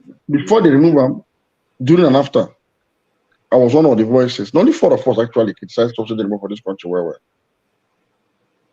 myself, Professor Perogi from the US, Falano from Falano SA, and once in a while. Yes. Then once in a while too, Balazaka too, volunteered his own voice too. But now me and Farouk Perogi, mainly for the whole country, right? This is what I want to do. It's like suffocating a human being to save money for the air the person is breathing. And the person now develop multiple organ failure. When what you save on that air, no fit solve. Nothing Nigeria they go through with that one. Well, no vex. So the IMF and the World Bank we advises, and when they comment, say these decisions are right. Most of the countries where they come from, they subsidize a thing or the other for their people, especially energy. They subsidize energy in where they come from. Why our government go listen to them without also making proper research? That's not question people ask. More so in the way irresponsibility implement them. Irresponsibility. Hey. A responsible government is supposed to know, say, see, make I tell you, energy security is non-negotiable. They don't play with them. Because energy is to the living things, to what me and you, as me and you did so. What energy is to the economy is what air is to me and you. As me and you did so. If you wake up in the morning, if you not eat immediately, if you not drink water immediately, If we fast for the day, sir, as long as we get air, we they breathe. Air keeps us alive. We can perform. We can do a lot of tasks without eating food for 1 day, for 2 days, for 3 days. But no mommy can survive without air for a few hours. That's why God give us air free of charge, but He don't give us food for free. If you recall, when Adam and Eve they look for God trouble, go chop forbidden fruit, they come pursue them from the Garden of Eden, come back to Africa, make they come hustle. God deprived them of everything for free. God say you go toil, you go suffer to chop, woman go suffer to buy picket and all of that. But God leave them with air for free. Because without that, Adam and Eve will die before they will land for earth. So He give them that air for free so that they fulfill toil. Not be energy, not be petrol, not be gas, not be diesel for the economy. So most governments, when not them be like God for earth, now the road be like God for earth. Government not be the God who know for earth.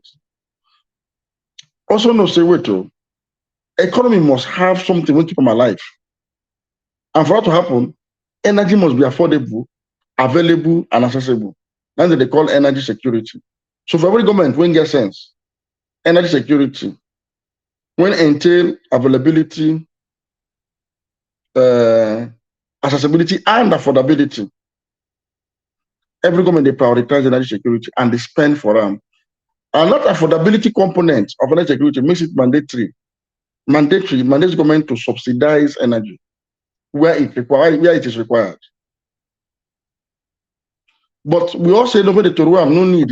So with Toruam now with the ban petrol and market rates, the only oil country in the world that does that. The only oil producing country in the world that buys petrol at the rate that the man in New York will buy it. Not in Nigeria. Now the economic crisis of this is so if come out of.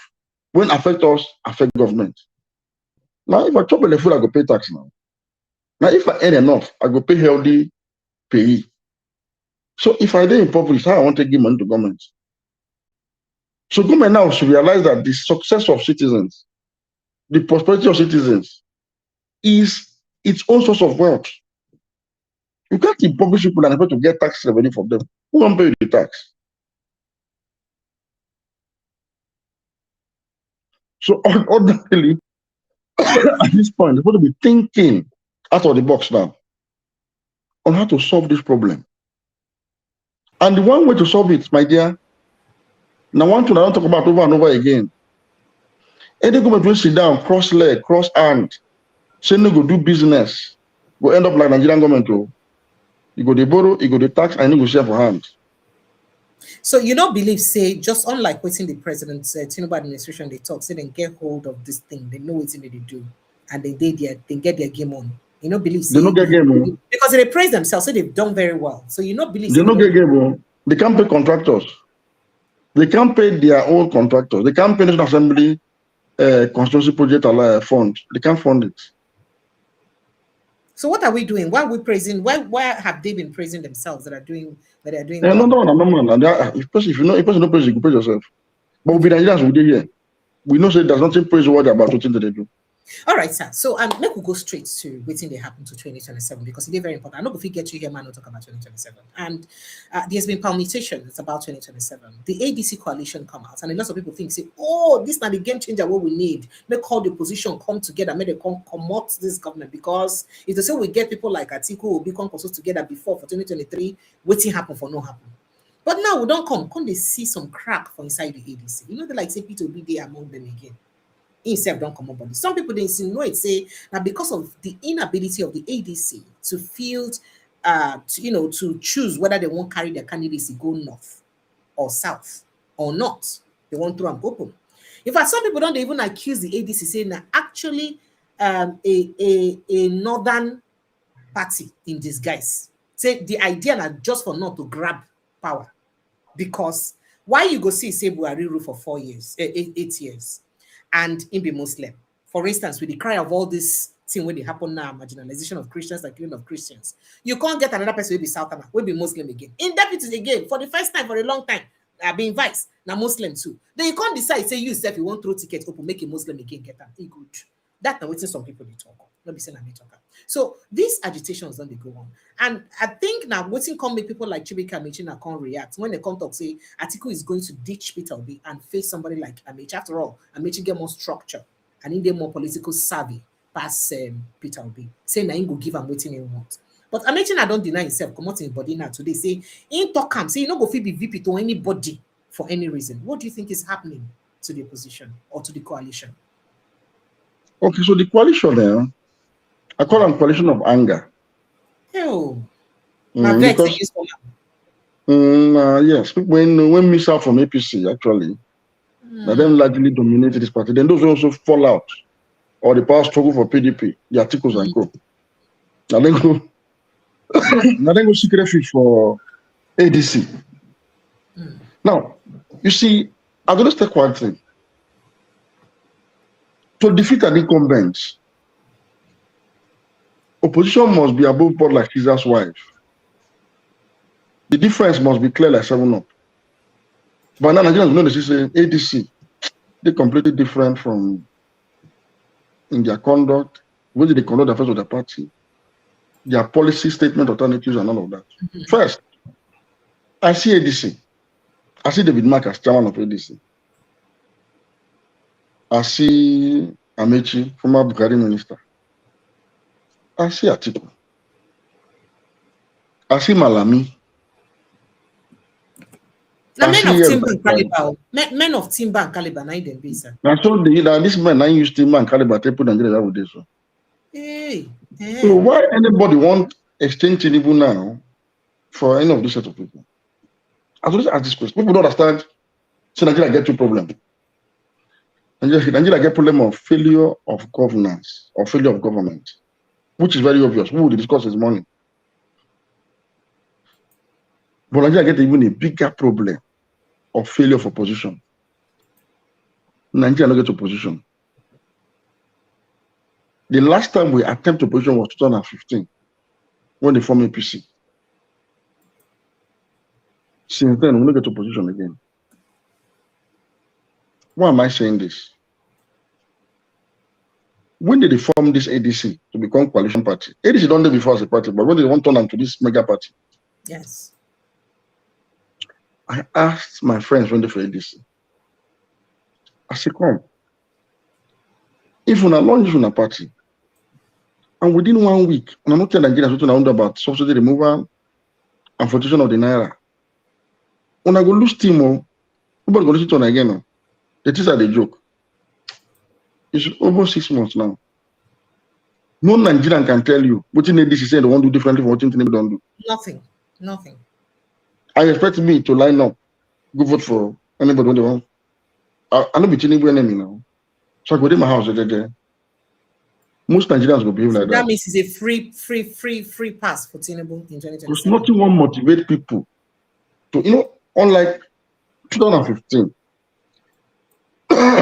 when Jonathan removed subsidy on petrol, this same Tinubu, when president, they take advantage opposed that policy.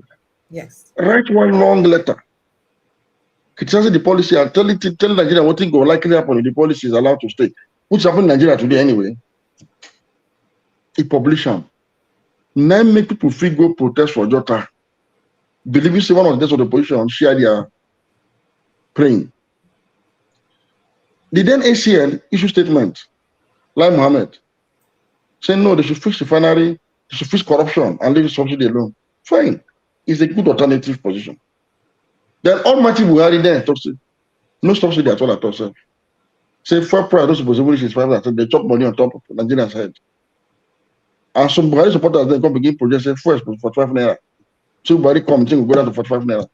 My dear, now these two factors, now many people vote against Jonathan, among many other factors, including regional concentrations, Jonathan violated zoning and all of that. But these two factors energized people.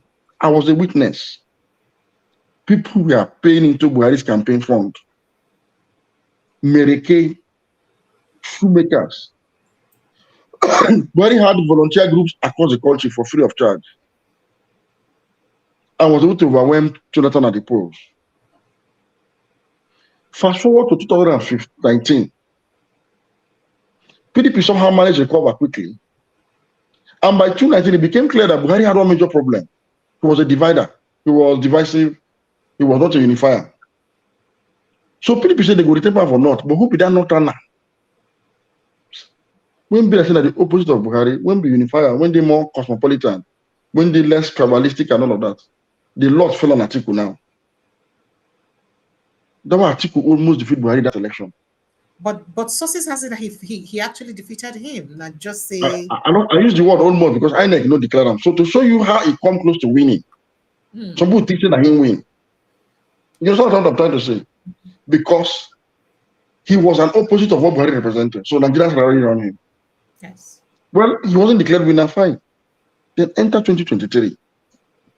By this time, Nigerians don't tire for establishment party, both PDP and APC. They can't vote for one man they call Peter Obi for the Labour Party. When Obi they come and tell people say this Obi should win election now. Surprise you now. How can they win? No structure. Two people tweeting in a room that time now. I said, what be structure? No be human being they vote. What be structure? I said, this man gets supporters because they have identified in him certain qualities that they say makes him different. You can quarrel with it, you can argue, you don't have to like Obi. I'm not Obi's friend. I mean, I don't have any relationship with Obi. But I saw him coming clearly. And Obi used Labour Party for that matter. Party when I don't know before. Oh no. He win at Lagos, he win at Abuja. He win 11 state plus 1 FCT. If you know what it takes to win FCT and Lagos in an election without spending 1 naira, you can understand how far Obi went in that election. Because people saw in him just his personality that was different. And people crazy wait for that like that. As we approach 2027, something has happened in Nigeria. What's the First, you see, the Labour Party should have been the new opposition. But now Obi, if we not talk about merger or zoning or anything, Obi would have been the next in line to president of Nigeria. But unfortunately, the people that won a few seats in the Assembly, Senate, House of Reps, and the one governor on Labour platform appear to have sold out. They have betrayed the very people. The movement, the obedient movement that propelled them to power, they have betrayed it. And Obi was slow in realizing that you led people to an election. People voted for this because of you, and you didn't call these people out. You didn't call them to order early. You didn't express the satisfaction of these people with their misconduct. You not detach yourself on time from the actions. You not detach yourself on time from them. I raised this issue from the beginning. Obi, do something because if I fight you the next election, people go say, come, you can't always go that time now. See all your guys can have her. Do something now. Make me say, okay, you don't like what they do. Buhari did it to the NPP. Buhari to the supporter that the NPP was corrupt. And he now moved to CPC. Now that was the beginning of the death of APP in the North. Yes, it happened.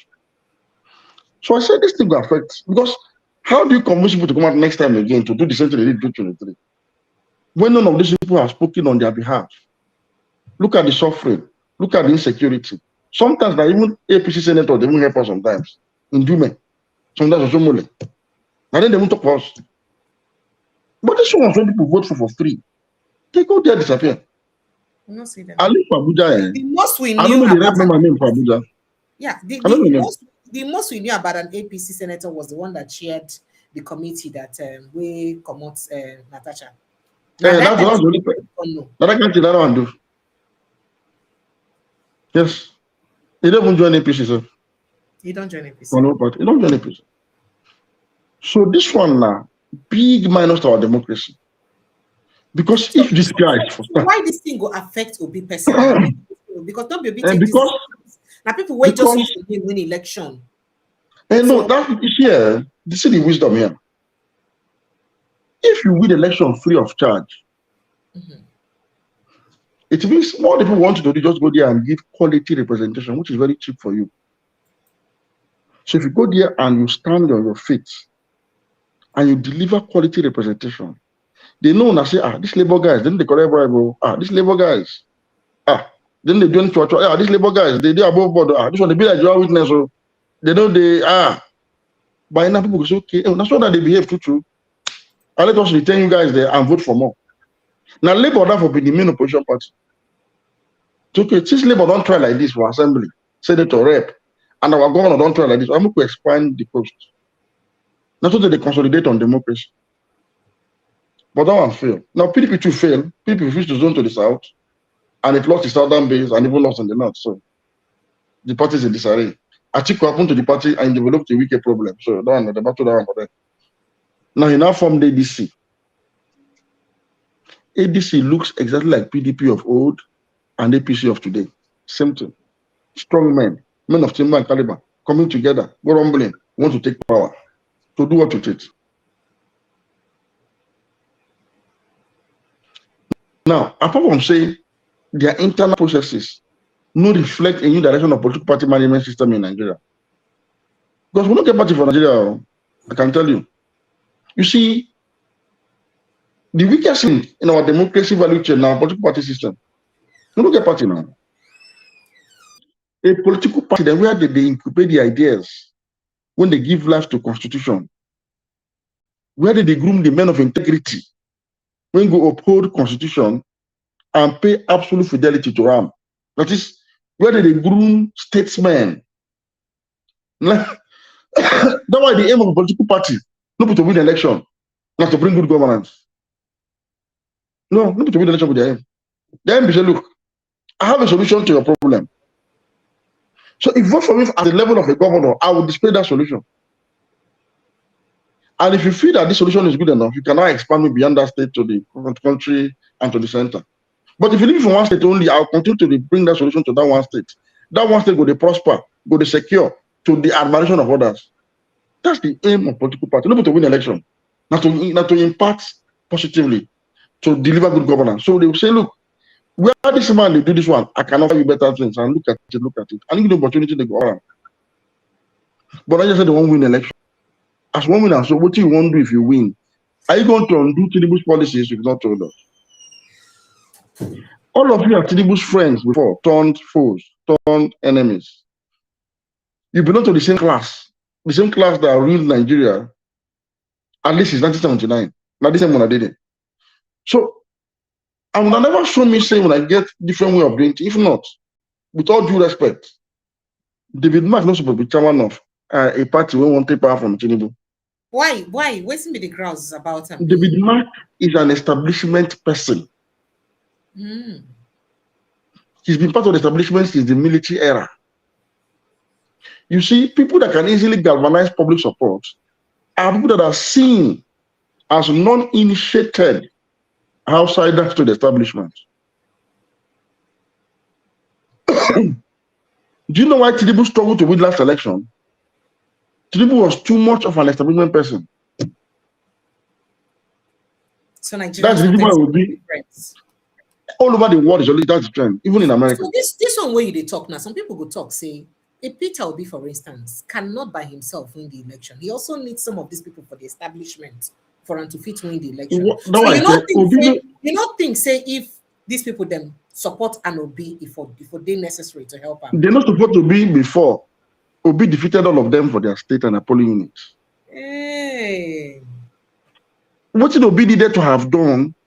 Now, to say Labour Party, the few one will get for election as Labour Party, they remain true to that ideal when people come out like this, vote for them. By now, these people for the join will be based on come and save the country. Okay, we don't tire. We don't participate before, but we don't tire. Come save us. Obi for the struggle for whether the ticket comes out or not. If will be undisputed champion of the opposition, when people they wait for. So what do you think say will be chances now? I mean, with all these mistakes where you don't highlight where you make. No, the chances they're very, very slim. I'll tell you why. So now Tinubu now get the highest chance now to be president. No, you don't get as a take B. Okay, although they like to predict elections, but for now, as of today, if you change tomorrow, if you change next tomorrow, anything can happen. Anything can happen. Yeah. But as of today, Tinubu get the edge as of today. But if you change tomorrow, election, that is if election is free and fair. Thank you. I like this question you ask. Yeah. You see, for Nigeria, Something that inspire people to now. There's not a time you have free and fair election in Nigeria under this system. No. But then one thing when Nigerians always do when they bring so-called to us as a people, notice that in me. But when Nigerians see a candidate, when they think, say, now person possess the right qualities to lead them, and they decide on this person, like they did for Obi in 2023 and Buhari in 2015, and Atiku in 2019. Yes. They will come out and defy all odds. So if you carry police carry this to harass them, they go stand their ground, make sure they vote, and make sure that vote count. But for that to happen, you must have an inspirational figure that can inspire people enough to come out, trek from the house to polling unit on election day, and queue up under the sun from 8 a.m. And Peter Obi don't lose that inspiration for people. Just to ask. Okay, let me put it this way. He didn't take advantage of his immense, or should I say his moral victory self in that election to consolidate. So there is no that way platform called Labour Party. No way when fit amend them now. As the B say, don't spoil now, you don't spoil. No way to amend them moving forward, because some people will talk, say, oh, he gets almost 2 years remaining. And okay, I'll tell you what will happen. Even if now 1 month, you go fit, sorry, now 1 year, you go fit do something. So you know, if you say get us, you go use amend them. Okay, let happen. Okay. You see, when they formed coalition, I made a prediction. I said, one thing that can affect Tinubu seats and make him probably lose election is if the North decides that it is time to have a Nigerian president of Igbo extraction for the purpose of equity, fairness, and justice. And they decide that that person is Peter Obi. That the momentum can defy any state's attempt to rig elections for incumbents. Because there's a level of momentum you have, you can't rig election. You know, go fit, yes. But for that to happen, somebody like El-Rufai must champion that cause within the Muslim North. And I said, if El-Rufai really wants to see Tinubu out of power, then he should go and convince his people to vote for an Igbo man this time. We'll be seeing him like hobnobbing with Peter Obi lately. So, you know, if he's saying him, say, get mind to do that kind of thing, I make that two don't. Okay, now the time don't pass. It's everything gets in time. Yeah. You see, in 2013, as a former APC, all of us know that Buhari be the candidate ahead of the formation. But they still held primaries that others contested. We know so that will win. We know. We don't already know. So it makes everybody take stand early. If you observe, when they launch ADC, the campaign from PDP to APC stopped for a moment. Yes. Because the southern governors we are watching to see where ADC they go. That was when I told them, no, no, just somehow, Christian Obi and I won't give this thing. But Obi still retains some level of support among people who still feel that, okay, it's not been really tried at the center. So no matter the shortcomings in opposition management, he's still a good guy. He's still different. He still retains that level of solidarity and support. But the thing is that enough to repeat what happened in 2023? It needs to be enhanced a bit. Now, ironically, while we are giving this advice, El-Rufai and Co had a completely different opinion. They decided that Jonathan was going to be that Southern and not Obi. Because of the possibility of 1 term, don't you think so? I mean, they also get to see. The truth is, Jonathan cannot contest election on opposition platform in a country like Nigeria. Jonathan can only contest for election on the platform of a ruling party at the instance of the outgoing president. Why? Like something that almost happened under Buhari. Yes, why? Jonathan is not the type of person that is confrontational enough to engage in the rigors of opposition politics. So do you think Obi even as a sitting president, he lost collaboration. Ma? Do you think Obi are they not about the same thing? No. Obi is more resolute. Obi is more daring. Obi is more forceful. But people said he's not forceful, and that's a problem where some people get with him. You don't want you to carry AK-47 and start shooting at people. I don't know. Very, I mean, people like Kenneth, that's not the excuse where they give when make them leave. But I've tried to understand what Kenneth means by him not being forceful, and I cannot access. I still can't get it. The man has a very fantastic personality. What I see is lacking is strategic opposition politics management. You see, that's what was lacking. And he needed a team to have been able to put him through, but somehow I'm sure he didn't have that kind of team. So again, a function of time. Everything has its own time. Timing is important.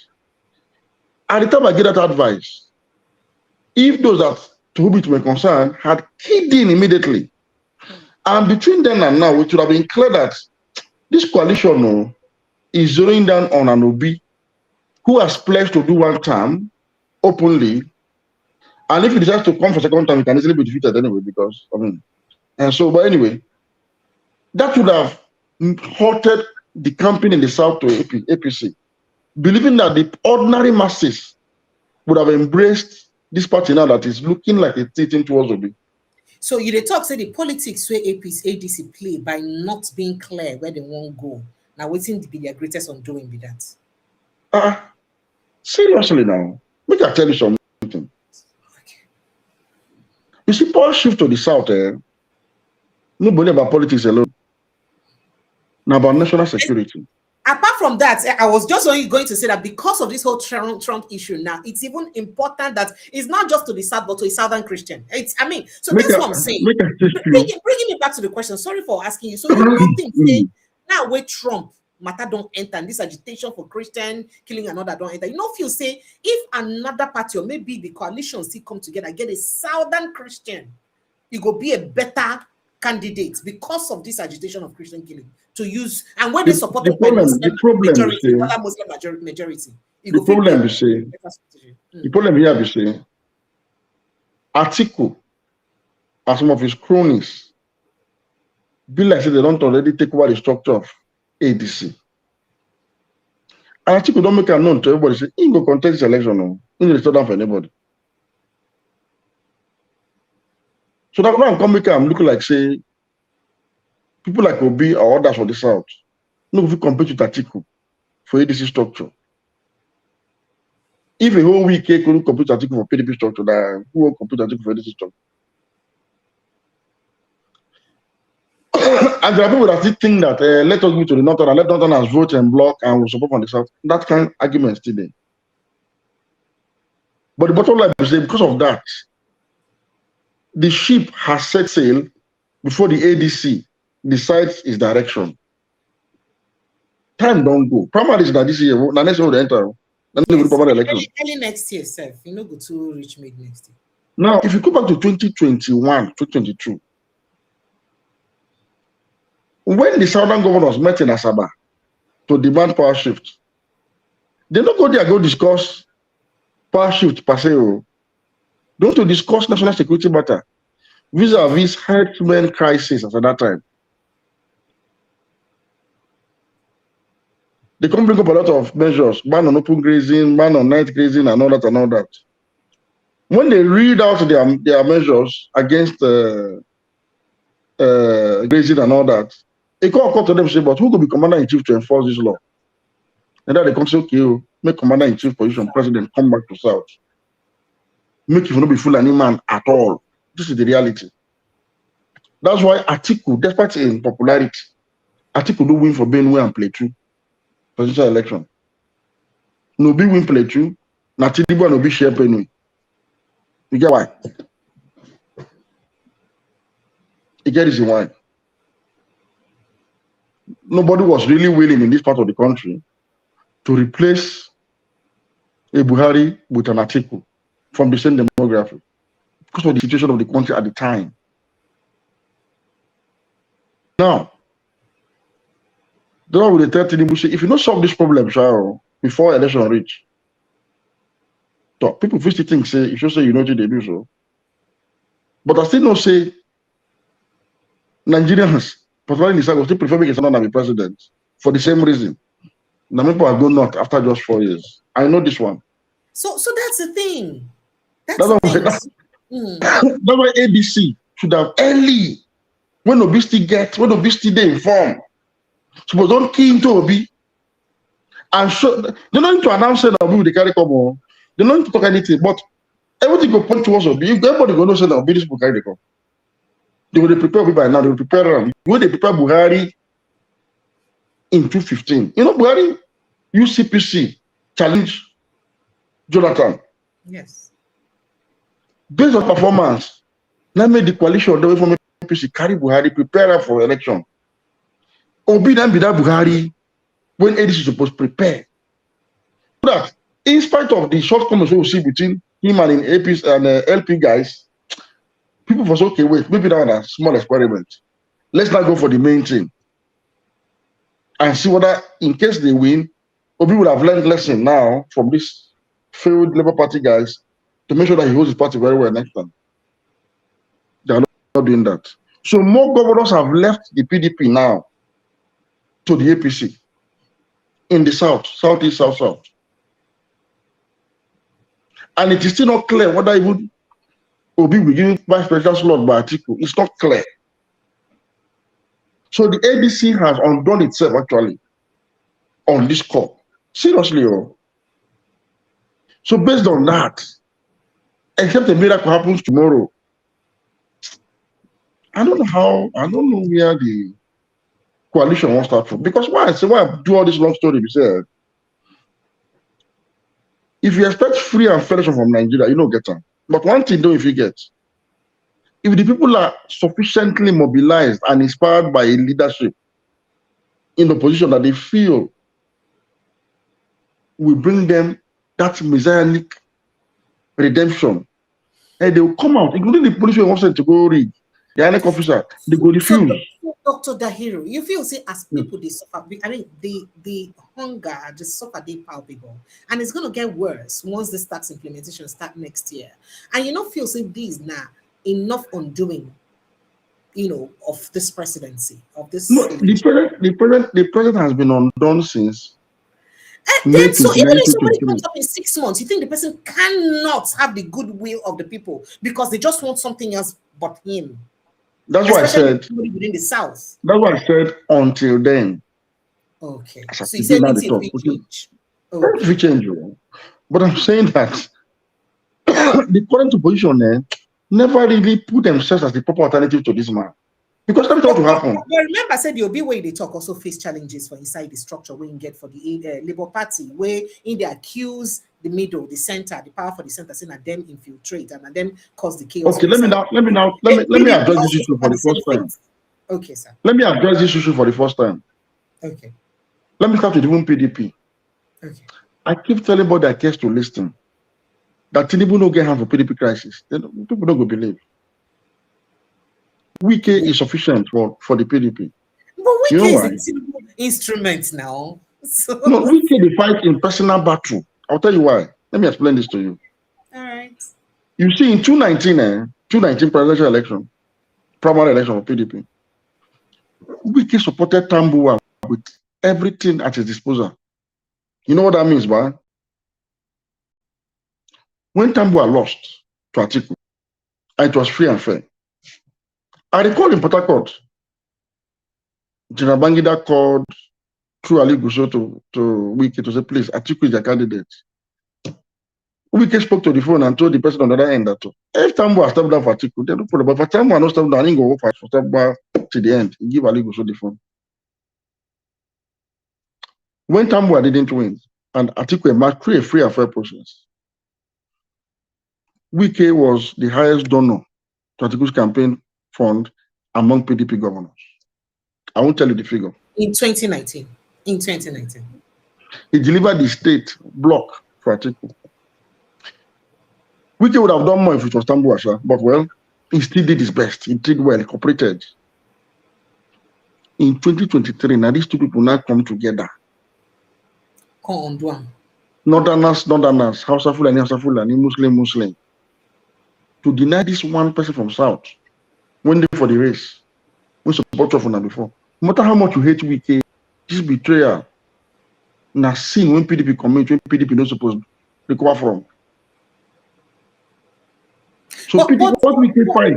The hero, What we can fight? But some people go talk, say, looking at Wike's antecedents, do we not? Should we not be thanking God that he didn't get the ticket and become our president? Thank you very much. That's a different ball game. I was saying people they talk, oh, not be say. No, we can tell you. If Wike go lose that ticket, Tamboa hand no supposed they. If Wike na my devil, na angel for Tamboa Libi. Now, secondly, Atiku suppose mobilize northern Nigeria vote for Peter Obi for that primary to defeat Wike in the primary. So himself supposed come on body, him Atiku. He not supposed contest. Why? Why? The turn of the South. I've been warned on before the primary. Say if Atiku pick that ticket, PDP get this crisis. I want everything for PDP. I write them more. I publish them more. Call you prophets now. I don't know whether I don't open church. Sorry, mosque. Everything I talk to myself happen now. That make I not surprised PDP. Say PDP. That's how I don't go die. I said PDP will die. We go to extinction if a northern runs on this platform.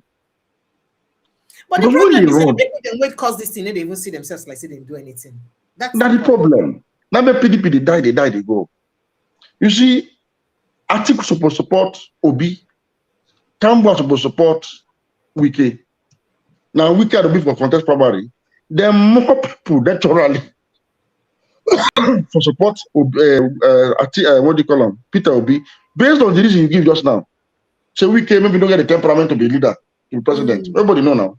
Yeah, more people would have voted for Obi based on quality of leadership over him.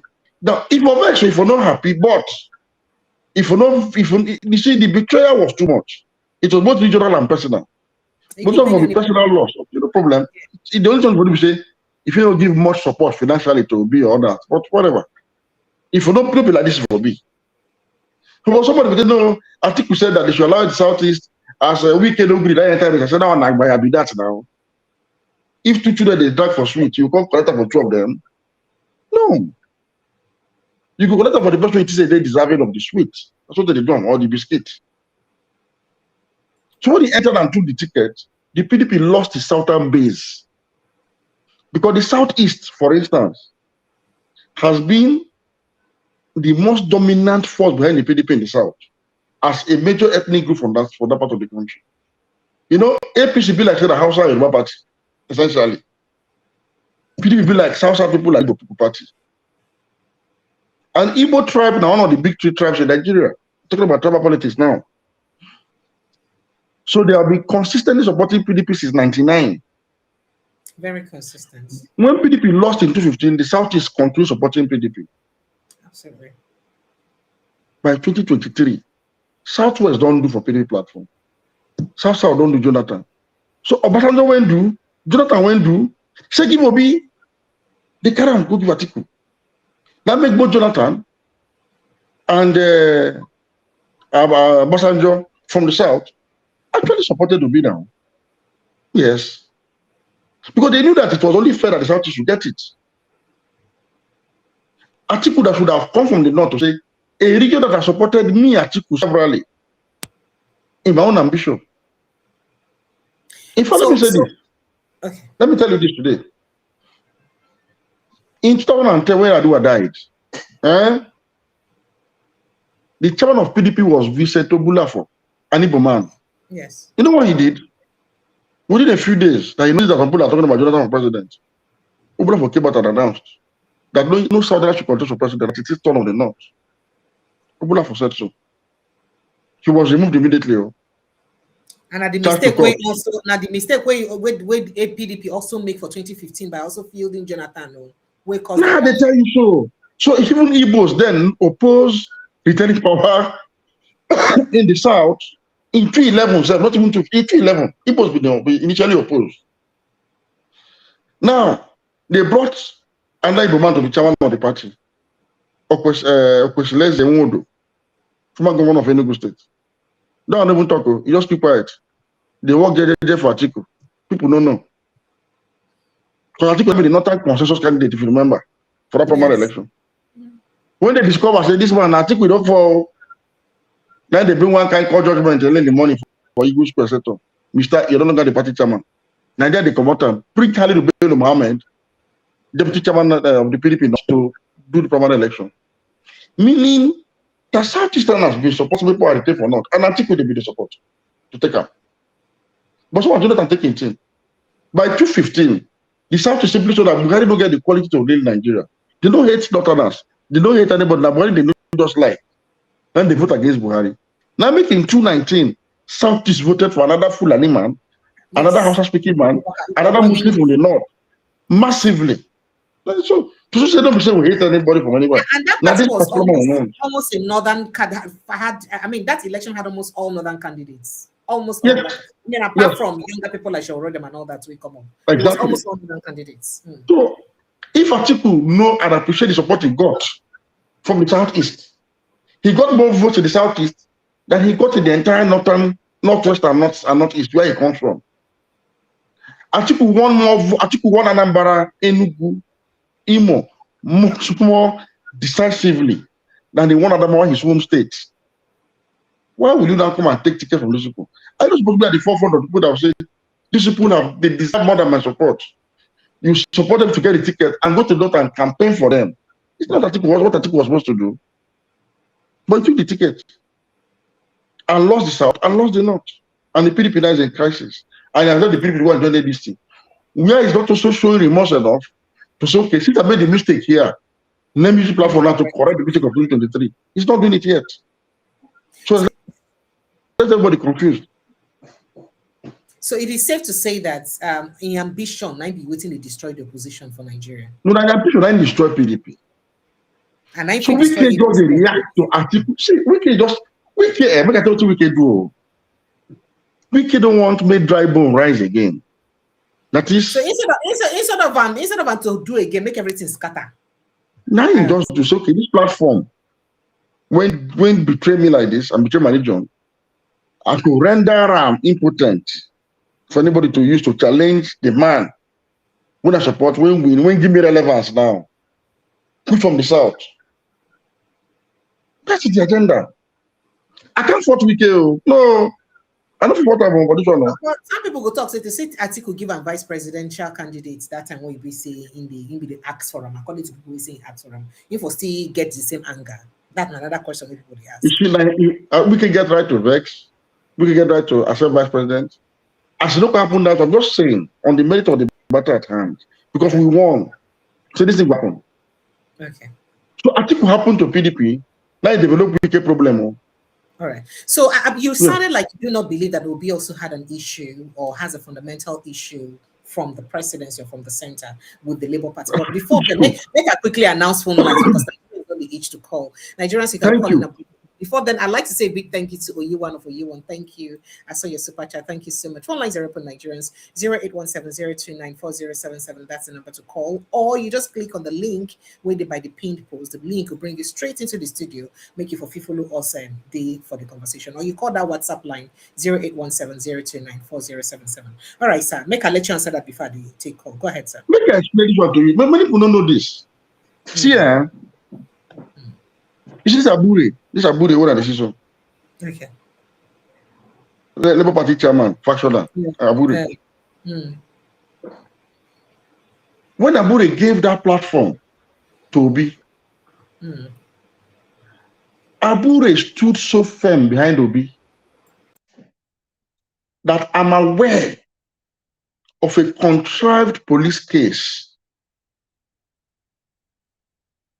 from the camp of the ruling party against Abure. Abure was going through police case throughout that period he was campaigning for Obi. That he forced signature, he did this, so many, they contrived it. And now factionalize the party. Them, that old man, get beers now, to be name again now. Apapa them and go. Fine. But it didn't have effect. You know why? Why? The bulk of the party, we are focused on this candidate of ours that looks like the Messiah. So all the machinations of the government then fell flat. It didn't work. As we were harassing Abure refused to sell out Obi. Abure stood firm till the end of that election, and they recorded a resounding success together. So what changed? Thank you. You see, when Abure now wanted to have a second term, Obi no hungry. If wisdom should have said, look, the fact that this guy stood by us, no matter what he has done, he said, "It's campaign fund, he do this, he do that," for stability of the party. So and the fact that this guy just deserve another.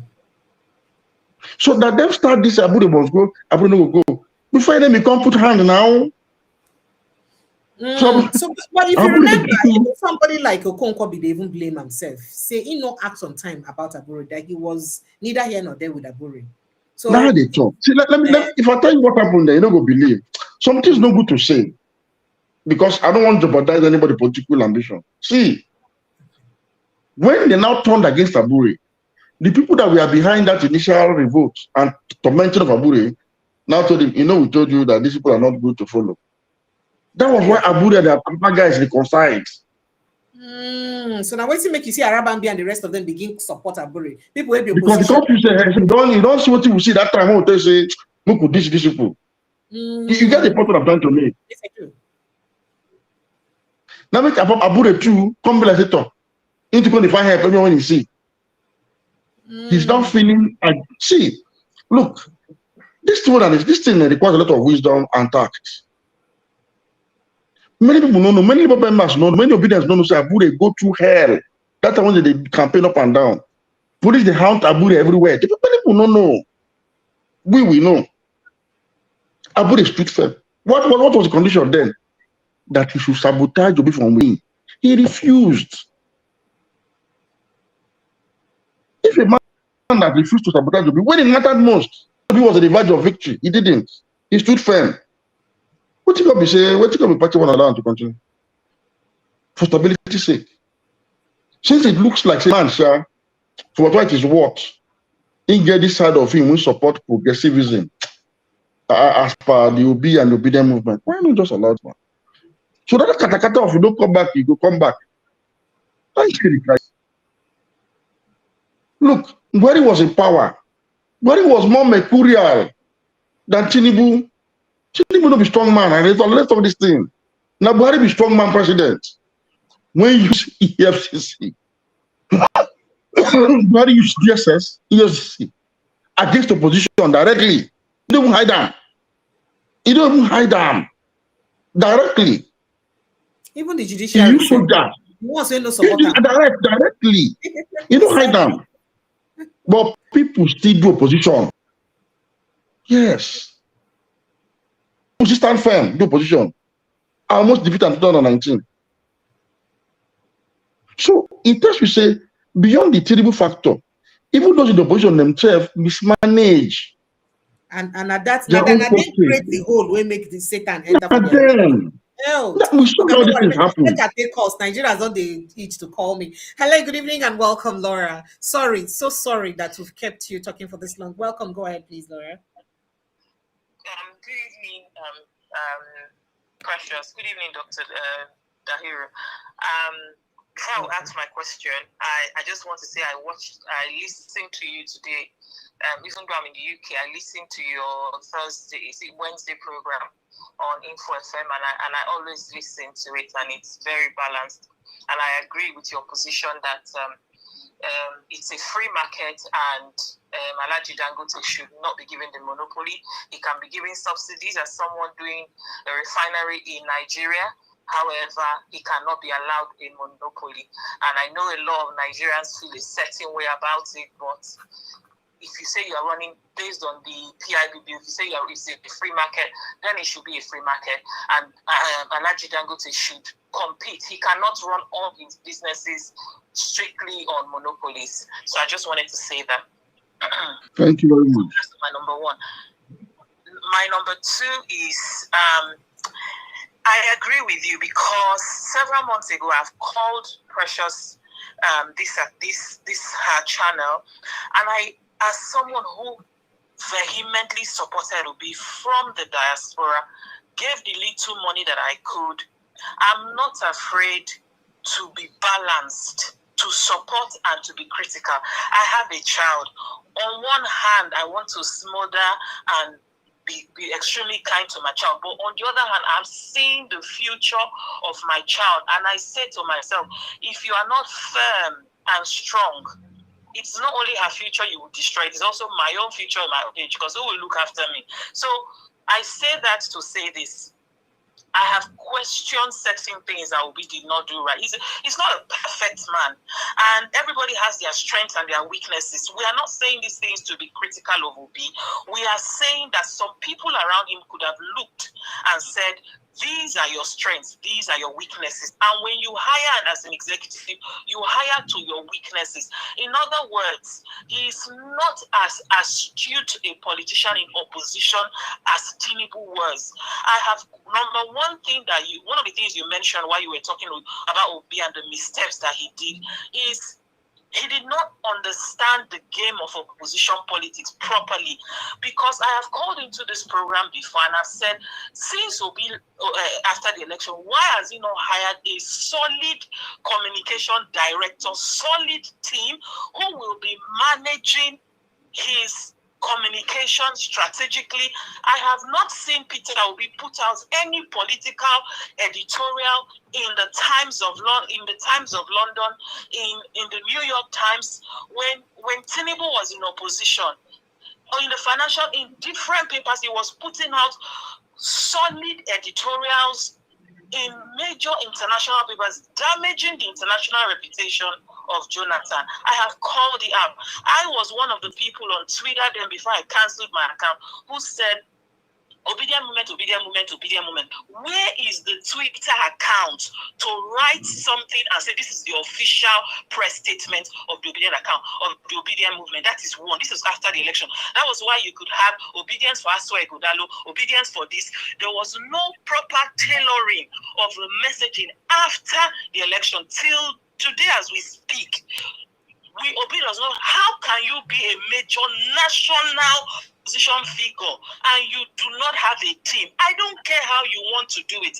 There's an American political podcast that I listen to. One of the guys on that podcast, himself and David Axelrod, managed Obama's campaign, and I've listened to some of them, and you will hear the stories, you will hear the mistakes they made, the things they did. You have to sit down and another thing I've queried is, after you lost an election, you are preparing for 2027, right?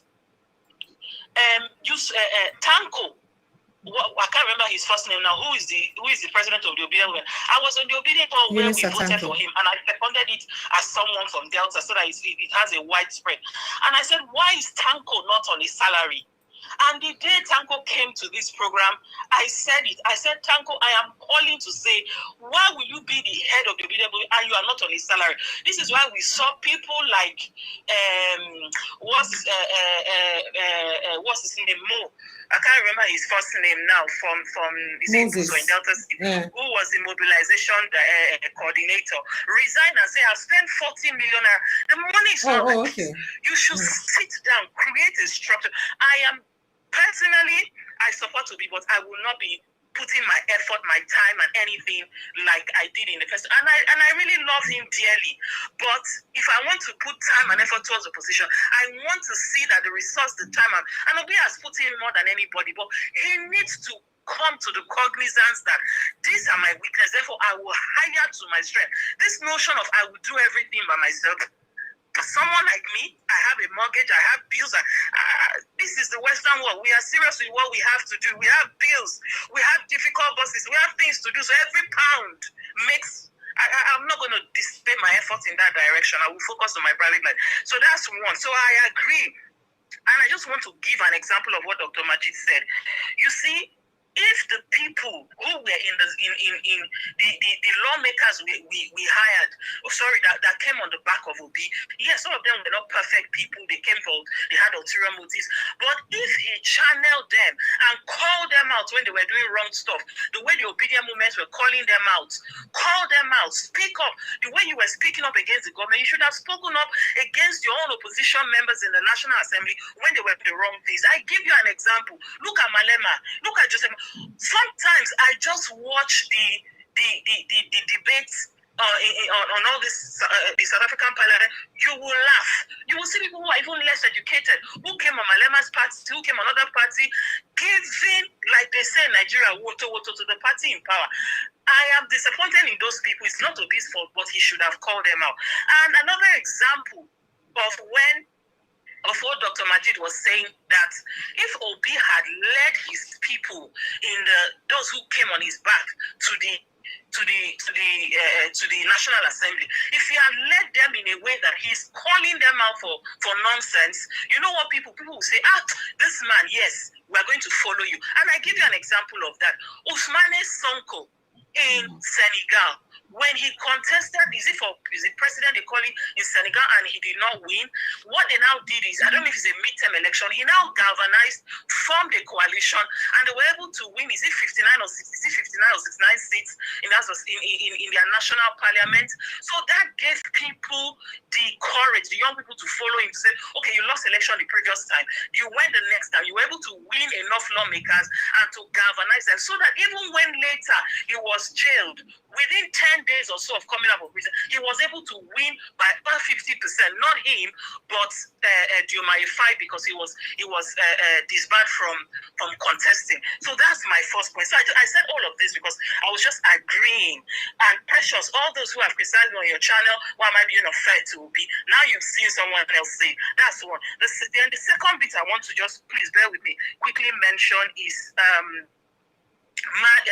the insecurity in Nigeria. So this is my question to Dr. Majeed. This week, I was reading an article on the Financial Times. It was from, is it February or March of this year? I forwarded it to you, Precious. And it painted a picture that scares me. It talked about how that, because I asked ChatGPT a question, how did Mali get to this situation it is in, where terrorists are almost taking over two-thirds of Mali? And when I read through all the points, the failed elections, the theft of public funds, and the gradual kidnapping, it was as if somebody was writing a story of Nigeria. It's almost like, if you look at this, if Mali was a 40-chapter book describing how they got to where they are, it appears that Nigeria is in chapter 38, approaching chapter 40, and Mali is already in chapter 40. The Financial Times article said, as recently, this is this year's article, it says, even petrol coming into the capital, Bamako, yes, that the terrorists have so encircled and taken over major towns, major cities. It is just the capital and a few other smaller enclaves around, close to the capital, the urban center, that have not yet been taken over by terrorists. And recently this year, petrol tankers that were bringing in petrol, imported goods into Bamako, the terrorists seize them because they form their own government, they collect taxes, they do all sorts. And even for petrol, it was so bad in Bamako that there was no petrol to run, aviation fuel to run flights, to power gas. Everywhere was in darkness. That those bringing in tanker of petrol, the bandits kidnapped them and they had to pay them taxes before it came to the point. And the article said one thing, that the government, this military government in power, has gone into a possible power sharing agreement, because that's the smallest, that's the leftover part that has not yet fallen to the terrorists. Dr. Majeed, how can he not declare to all of us that we are walking the same path as Mali? I don't know if you could speak to that. Thank you. All right, thank you, Dr. Majeed. I don't know if so while you're trying to respond to this, I mean, because of the commendation or what she mentioned about Farouk Ahmed and Dangote's issue. Just like to quickly let you know that he's resigned this evening and the president has nominated someone else. I just thought to mention that as a follow-up story. So the president has nominated someone else for both the NMP, NMDPRA and the NUPRC. He's, forwarded other names to the National Assembly for recommendation, for approval for those bodies. So Farouk has resigned, and we are waiting to see what would be next with that investigation. Would you like to respond to how outrightly I should take more calls? Okay, let me just respond briefly. Even though I spoke about the fact that Nigeria shares certain commonalities with Mali, yes, failure of governance, and most importantly, is extremism. Yes. Religious extremism was already rife in Mali before it blew into outright terrorism. And so that's the reason why Mali, Nigeria are always affected with such kind of jihadi influx from the Sahel. And countries like Ghana and Senegal and Gambia are not affected. So to ring-fence Nigeria and prevent Nigeria from further degenerating into what you're already into would be to roll back all forms of violent extremism, Islamism, and secularize this country. That's the first step. And then secure it for all and improve of good governance. Okay. All right. Okay. That's all. All right. So let's quickly get some people back into the building to join us. Let's see what we have here. Good evening, Mr. John, and welcome. Good evening, John. Welcome, sir. Good evening. Sir. Good evening. How are you, man? I'm fine, thank you, sir. Welcome. Where are you call us from? I'm calling from Dallas, Texas. All right, shoot, sir. All right. Good evening to your guest there. In fact, since the inception of this program, I've been listening to the analysis as he has been given. And that's a wonderful one. So I doff my hat for you, sir. Thank you so much. Good evening, God sir. bless Thank you, sir. you. God bless All you right. too, sir. Well, I don't really think I have much to say, but one or two questions. Sir, don't you think it's the right time for us to have another constitution based on what you said concerning that Nigeria is a secular state? All this constitution based on Islamic constitution into a constitution that has to do with a secular state and the other items that are not too good in our constitution. Don't you think that this is the right time for us to have another constitution? Because Tinubu himself, who has been a Democrat, according to him, he has been wanting a new constitution, and he wants the federal system of government, which we're not practicing. So don't you think it's the right time for us to go into it? But before you answer this question, I just want to say something concerning Peter Obi. I think Peter Obi is not as the same class, the kind of people of Buhari or maybe Obasanjo. Or Peter Obi is a reserved human being. He doesn't play his own politics on the way they play their own politics. Buhari might not be financially buoyant, but he has allies behind him, people who speak for him, people who follow him. A lot of allies, both in the south and in the north. But when you come to Peter Obi, the reason why things are not really working how we expected is as a result of people are not really keen behind him because of the kind of personality he is.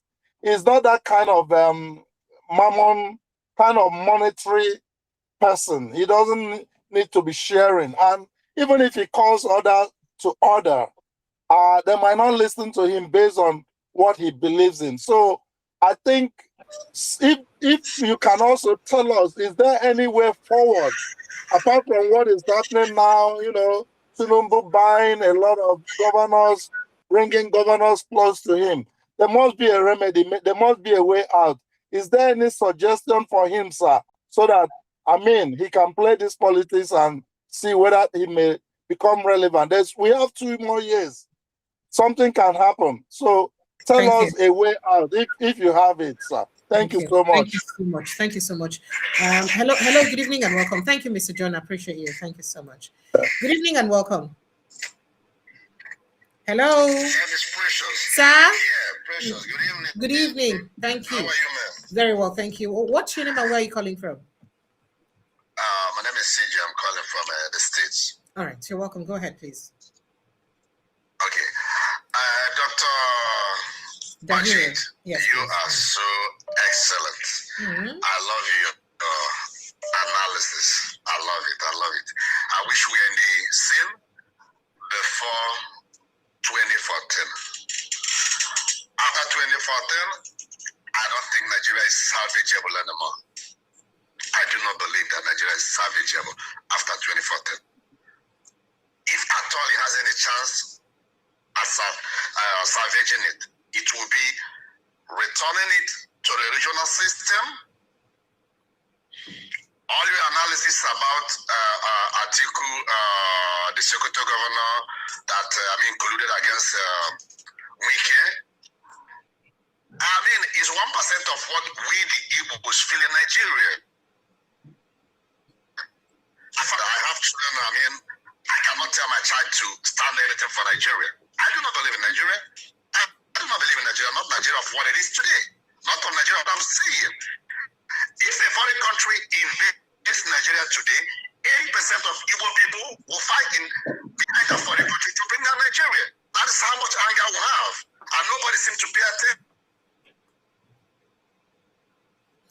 So can you go directly to your question, sir, so that we don't, if you have a question, sir. Okay, my question is, Dr. Majeed, my question is this. Don't you see that it is clear that the Nigerian Sharia, Northern Nigeria, will never accept re-secularizing Nigeria? And if they refuse to return Nigeria to a secular system by killing the Sharia, and all those stuff, right? How can the Igbo people accept to remain in Nigeria that is Shariamized by force? Or how do we accept to remain in Nigeria that the Yorubas monopolize the economy? Why are the South and the South not working? We're not talking about the presidency. Let the Southern seaport work. Why are they not working? Why do you think Igbo people should genuinely and wholeheartedly accept belief to become slaves in Nigeria? I'm a black man in America. I don't want to be a black man in Nigeria. I don't want to feel that way. Thank you. That's my question. Thank you. Thank you so much. Dr. Dahiru, would you react, or I should just go straight to more questions because the calls are tripping in again? I think I take more questions, then we'll just consolidate and give necessary answers. The calls are just way too much, and I think it's only proper that we respond to them. Let's see. Oh, I've got so many people in the studio here too. Okay. Hello, good evening and welcome. Hello. Sir? Yeah. Good evening, Precious. Yes, you're welcome. What's your name? Where are you calling from? If you can make it very quickly, please. You don't come again. No vex. No, they vex like that. No vex now. Calm down. Cool your temper. Yeah, good evening, Mr. Majeed. Good evening, sir. I'm calling from United Kingdom. You're welcome, Mr. Tricks. Go ahead. Yeah, I listened to you, Mr. Majeed, and you talked about whoever the North supports. It's high time we Nigerians will stop lying to ourselves. If the election is free and fair, can the North? You see, the boss today that they put Tinubu there. If election is free and fair, can the North, or even without free and fair, can the North alone, right, bring somebody and say, this is our president and he do this? This is the biggest part of the problem Nigeria have. These lies of the North, if the North don't do this, it will never happen. Let us fix the country. And that's why I've told my family, anybody who goes out there to vote without a real election reform, that person is no more relevant to me. Really? Because so you know nothing at the time where they even give the people where they rig the more power to rig. Precious, if you know. If you know, it's not the first time I said this on this show. Because and so you don't think that you're empowering the riggers by abstaining from the election? Whether you rig, listen, what happened? I remember I asked you this question. That's the I said this. What has happened to the people who died, the people who they injured during the last election? No result, no nothing. Injustice all over the place. Thank you. So why am I saying this? The real issue, when the NDC came out, I said if the likes of Atiku would be, they are serious. The first thing for them to do is to march to the National Assembly and demand that this thing. People call for me that you want them to deal with them, want them to buy them and this or that. So to demand electoral reform. How are they expecting Nigerians to go and do that? Yeah, to demand the electoral reform. So that is the problem we are asking. Mr. Majeed, I want to ask you, how best, because I heard you analyze the force of Obi, the force of this. Remember, Obi is coming on the platform that I want to change the system. Obi cannot go to Labour Party and hijack that party. And you still so you help me, Shebi, I beg you to do quick because he's already tired. He's done almost 3 minutes and it's very unfair to keep him further. Please. All right. Yeah. So how do you want to go and hijack that party and expect somebody like me to still stand by him? Because he goes there and said, because of this, he made a dirty deal with Abure, said become the next chairman again. While if I'm on that party, I'm aspiring to be chairman too. Why don't we make it open? That's my question. Thank you. All right. Good evening, Mr. Edwin. Welcome. Yeah, Precious. Sir, Mr. Edwin from UK, right? Welcome, sir. Yeah, good evening. How are you? I'm very well, thank you. Go ahead, please. If you can help me make it quick too, yeah, sir, please. Just a simple, Dr. Majeed, good evening. How are you? Good evening, sir. Yeah, good evening, sir. Yeah, just a simple, straight question. What do you think will be the outcome of Nigeria without returning or without putting in place a brand new constitution? Because Nigeria isn't working and it won't work. Do you think it will work without us having a brand new constitution? That is just my question to you. I have loads of questions, but this is just the one that is very, very pertinent and important to me. Thank you. Thank you. Thank you so much. I appreciate you. And then let me see if I can get someone else on the line too. I think I have someone in the studio here too. Okay. Reverend Idogeni, are you there? Good evening and welcome, sir. Yeah, good evening. Just help me to thoughts. Let me talk to Agatoni Chukudi. Mr. Tony Chukudi, good evening and welcome, sir. Yeah, good evening. You're welcome, sir. Mr. Dr. Majeed, I greet your good evening. I have to go straight to Thank you so much. Let me quickly appreciate you. I saw what you did for my outreach for the outreach. I appreciate you, sir. Thank you so much. Yeah, that's fine. Dr. Majeed, the question number one. Why is it that not always talk of the northern agenda, not the Nigerian agenda? I don't think any other zone or tribe in Nigeria will use that word or use that statement. That's one.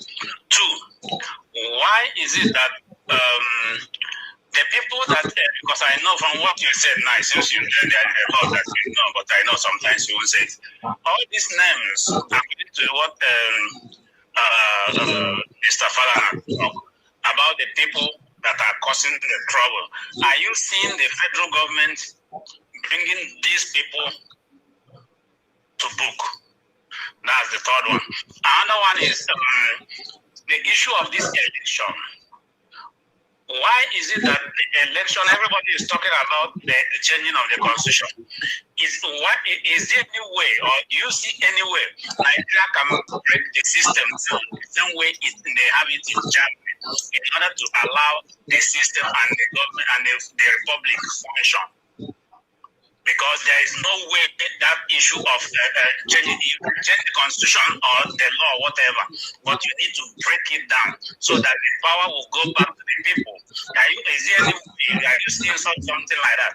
Then the coming election, is there any way you know that the two houses are going to meet up in changing the law, everything that has to do with this election, whereby they are, because as much as they are talking about this, I don't think I was listening the way you were using energy and to kind of explain something, which is true, because the power, the energy is the backbone of every economy. And the people that are I don't know how, but the IMF, the head of IMF, Madame Lagarde, is from France, and I know that whatever that they don't play with their own. If they try it, France doesn't tolerate a minute. So is your question directed towards electoral reform or change of, this whole subsidy removal? Let's be clear. Yeah, I'm talking of the energy, the energy, the backbone of it, because everything IMF has been touching Nigeria is that single thing that's supposed to make the economy to pick up. You cannot, no matter, even as a human being, if you don't have energy, you can't even chew the food that you want to eat. We understand. So what's your question? What's your question about energy? My question that I said is that, is there a way, or with all this thing that the current government did, is there any hope or whatever that is left to change so that the economy can pick up again and stop listening to the IMF or whatever they are telling us? Right. The reason why I refer to France is that France is now the one I had in the news, this issue of tax. I wonder why we are going that far to them. Thank you. Thank you so much, Mr. Tony Chukwudi. All right, Reverend, you're going to kindly go on with the questions so that we let him respond to all the questions at once. And thank you very much. My own is not actually questions. Sister Precious, I want to advise you. If you see people come in like this, you give them opportunity. Maybe they are one thing or the other. That Oga not do like that. Oga not do like that. I can't to advise, but I think you'll be unfair to my guest. He's done almost 3 hours here, and this is somebody who was not feeling too well lately. I can't be inconsiderate of my guest now. It's not fair. So it's not like I'm inconsiderate to people calling in. I'm not inconsiderate to the people calling in. But why I have to accommodate their calls, I also have to make them understand the need to be quick so that he can also leave on time. Good now. Okay. Okay. I don't have any question because there are some things that is said I want to dispute. Because here I have a political party here which is a PSOE in Spain here. I am a member. So if there's something that is said, I wanted to talk about ADC, about Witr, but unfortunately the way I ended his statement before the call begin to come in, that is where I want to start from there now. No, I want to talk about the Abure and the Peter Obi.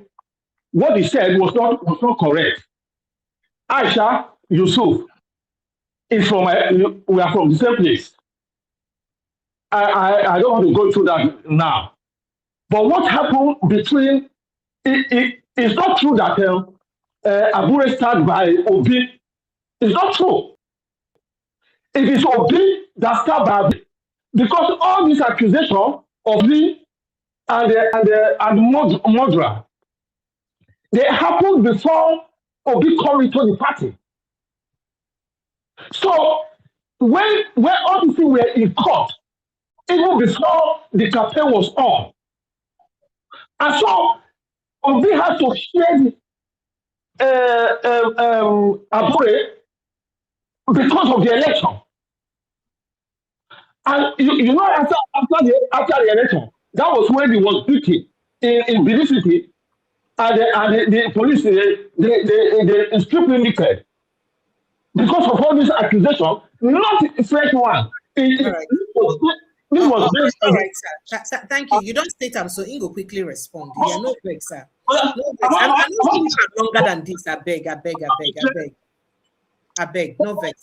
Okay, what is the mean of somebody coming in Because as you have him there, then when he says something, there are things that Well, we you will have have to made your contribute. point now on what you dispute in what he said. And so you have to respond now. I am still explaining it. I'm still explaining it. But we cannot give you all the time to explain because we don't have that time. Don't you understand, sir? He's also human. He live what's in the door. He sit down here 3 hours there with us. Tomorrow, if he say no go come again, I go good. You know, good now. I could try to understand him now. Because there are so many things said about Obi which are not correct. How between Obi and Abure and how the problem start. I know how the problem start. If it's possible, I will be able to explain it completely to how Abure wanted to contest for as a governorship. He came to Peter Obi. Peter Obi asked him, before you contest, you have to first resign from your chairmanship. That is one problem. And when after the election, you remember that Mrs. Kwara, who was national secretary, he accused Abure of embezzlement, and that all the election and the campaign money, they didn't know anything about it. And that was what prompted Aisha Yusuf to come up and begin to give explanation on how he spent the money that was. All of this is where you talk. All of us know these things now. So as I give you time to repeat another, you can't be like say we waste all of us time because we know all of these things. The accusation by Chopara and all that. We know all of these things. We know what's in Aisha. We even know the one where they also accuse Aisha herself too. We know all of these things now. So you understand? You cannot be like say we waste our own time. That's why I said kindly help us wrap up so that we can let him respond and go. It's more than 3 hours, and it's very unfair to a guest to keep him for this long. I mean, if not because he had some strong points he was making, I wouldn't have even allowed the conversation to stay this long. I just want to round up by saying that it was not the fault of Peter Obi. All right, sir. Thank you. Thank you so much. I appreciate you, sir. In 1 minute, if you can, 60 seconds, please kindly bear your thoughts because you're the last caller. Go ahead, please. Okay. Thank you very much, Precious. Thank you for the show. And thanks to Dr. Majeed Dahiru for honoring us with his time. So my question is, maybe, I don't know if this can be given the consideration because from everything that he said, right, and from my own lookout of what's been going on in Nigeria, sir, wouldn't it be wise right now as leaders, as you have the voice and all of that, for us to just regionalize the country, let everybody go their separate ways. We're seeing a lot of things that are happening that doesn't go well with everybody else. Situations are affecting people in very grave ways. One shouldn't be given that more consideration and more voice right now, because I don't see a way out of Nigeria with everything. Peter Obi has done the best he can. If Nigerians don't feel like they're ready for a Peter Obi, right, then let's just divide the country or regionalize it, whatever. That's the only question I have for you, sir. Thank you very much, Precious. I appreciate it. Thank you. Thank you so much. All right, Dr. Dahiru, let's react to all the questions. Thank you. I can see that a lot of our diaspora brothers have almost given up on Nigeria, really, and you can't actually fault them at all because it looks like Nigeria is becoming more and more unteachable. Basic things, common sense issues have been so complicated that truly anybody who loses up in Nigeria cannot be faulted at this time. Even some of us that are in Nigeria, who is very optimistic, are not so optimistic anymore. However, I still think that we don't have another country called other than one called Nigeria. So maybe somehow, with this kind of conversations going on, often, probably we might find a middle ground and ultimately get to our destination. Now, the last call I talked about regionalism, something that some of the other callers have also expressed about restructuring this country, because it looks like one party is holding the others to ransom. And I think I agree at this point. And I said, look, for me, truly, maybe we need to have a national conversation on how to move forward. And truly, let's grant the various tendencies what they want. Yes, those who want religious entities as federation units. Give it to them. Those who want some other things. Let's just, I think, at this point, any option anyway. I'm open. I'm unlike before that I used to be very critical of people that talk about restructuring or convoking a civil national conference. I think truly we need a combination of both correcting the operators of the system and actually having a sit down to have a conversation around our union, our federation, and how to move forward. I think it's actually the events of the last weeks arising from the genocide issue or Christian genocide issue in Nigeria. I really opened my eyes to the fact that we need to have a sit down truly and renegotiate Nigeria and see how we can make it better, how to make it more convenient for members of the union. So that's not actually an out of place suggestion. Now, on the issue of whether there is hope at all for Nigeria, well, again, I think there is hope. But even though that hope is dimming for me, even for me as a Nigerian, but I still think there is hope. That we are not having this conversation alone signals hope. For most of you, take your time in the last 3 hours to be here to listen to what we are talking about. It simply tells you that as disappointed as you are, as disenchanted as you are, you still have hope in Nigeria. You still have hope. However, for me, the pragmatic way to go is to attempt a coalition of the willing, but that in itself is not something that can see the light of the day before 2027. I'm going to be very honest with you. I said this because no matter the constitution you may evolve, no matter the system of government you want to practice, the operation of the system is as important as the system itself, if not even more important. So it's not the, are you trying to say that it's not about the change of the constitution, it's not about electoral reform, it's about the implementation? It's the operation. Some people have decided to operate in this our constitution more in breach than in compliance. Again, the issue of Sharia. Sharia law is restricted in the constitution to family matters. Personal. So what would you want to marry, you want to divorce. But some people came and expanded it beyond that to include civil, criminal, and other matters. Some people outside of the constitution because of religious fundamentalism. The constitution does not permit anybody to steal public funds, but our leaders steal public funds. And why is that the problem? In as much as I talk about Islamism in northern Nigeria, there's also a problem across the south. Tribalism. You see, people don't know the root of corruption in Nigeria. If you look at the structure of Nigeria carefully, the structure of state, you see that it is configured around ethnographic fault lines. So you have states that are Igbo states, Yoruba states. In fact, Wari today, up to today, we don't know who owns Wari. Is it Ijo, is it Shekiri, or is it Yoruba, or is it three of them? You have these tendencies across board. What has created is that it created a dysfunctional system of democracy that is hinged on identity, politics of ethnicity, and religion. So now tribe and religion, they decide the election for this country. Even for the enlightened South, even for the educated South. So, unknown to many of us, the reward system for tribalism or tribal politics, corruption, and they call patronage, or what they call them prebendalism for political science. And what is prebendalism? Now Nigeria they take stock. Now Nigeria they design that word for. They say when elected or appointed public officials have a sense of entitlement over public resources within their sphere of influence. So, for instance, if you appoint a Nigerian minister, if you say I own share of national cake, you don't give answer. So you go cut and put the large one for your mouth, then carry small go share for your own community.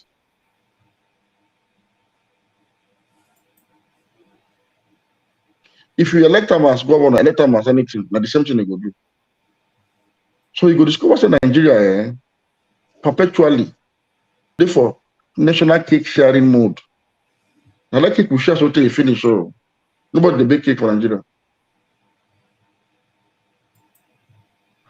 And since 1999, back to the issue of political party system.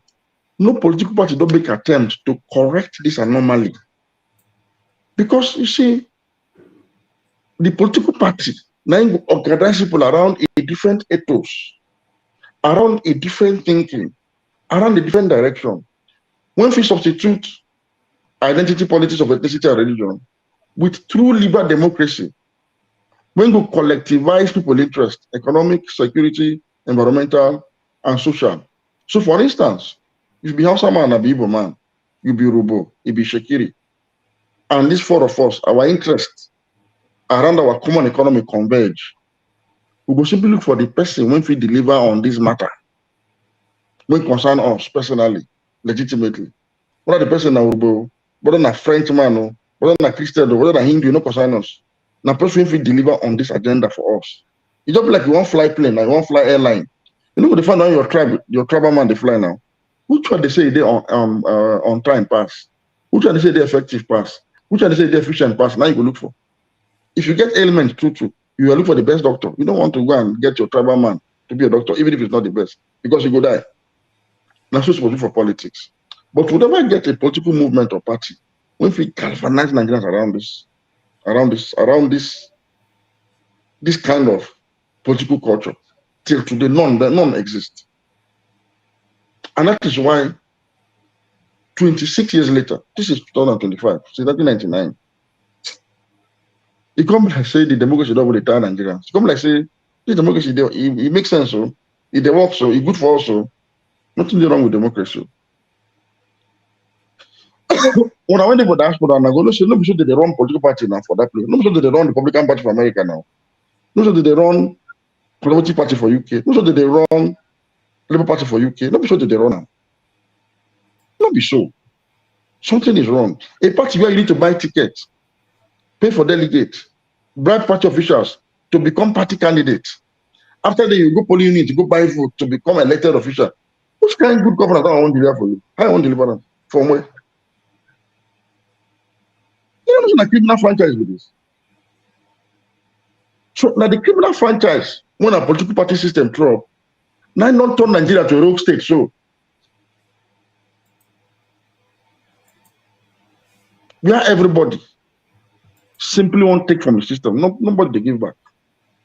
That's why there is little left to curb insecurity. To provide welfare, to provide healthcare, you know they. So something that happened to your sound. I don't know whether not just me. Your sound. I don't know whether you try to get call. Your sound don't be affected.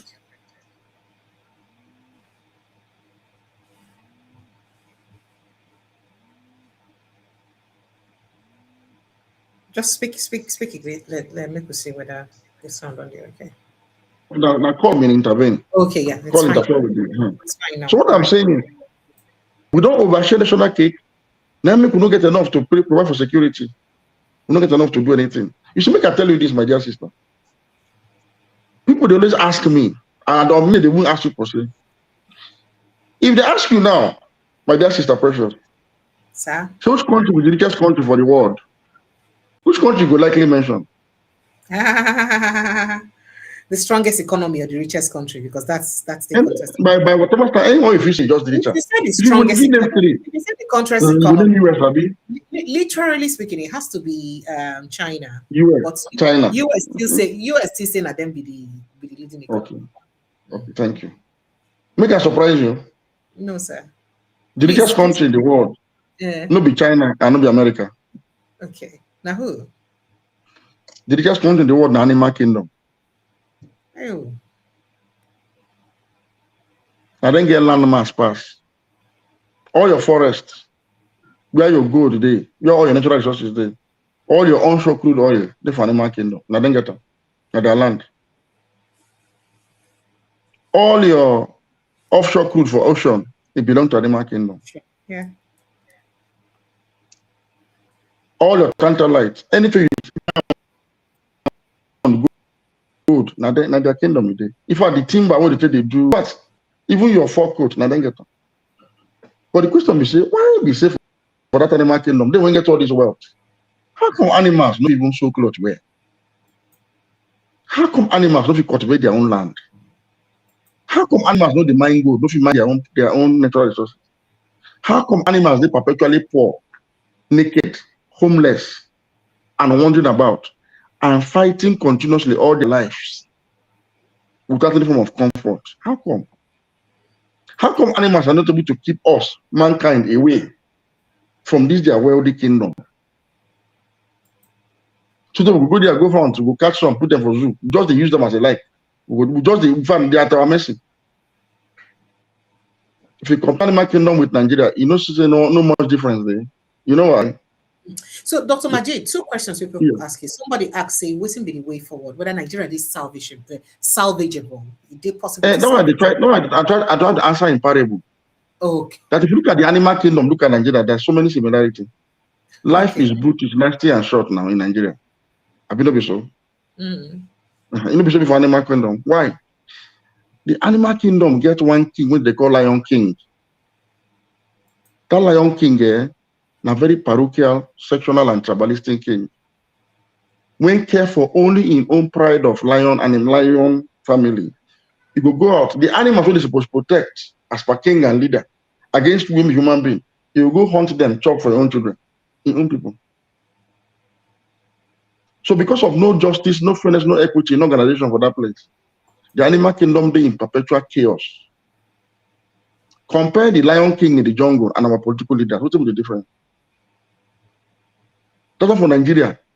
Human beings, 2 human beings, one saying the farmer, one saying the herder, go kill each other because of big cow take chop grass. What if we take that attitude and the attitude for animal kingdom? When animals they chop animals. So the reason is because the animal just like us too, despite walking on all fours, despite living in a shared geographic proximity, despite having so much in common, decided to be tribalistic too. So all animals they work out in different groups. Nothing join them, no organization, no unity. So we will go catch a lion separate. Tiger no come fight for lion.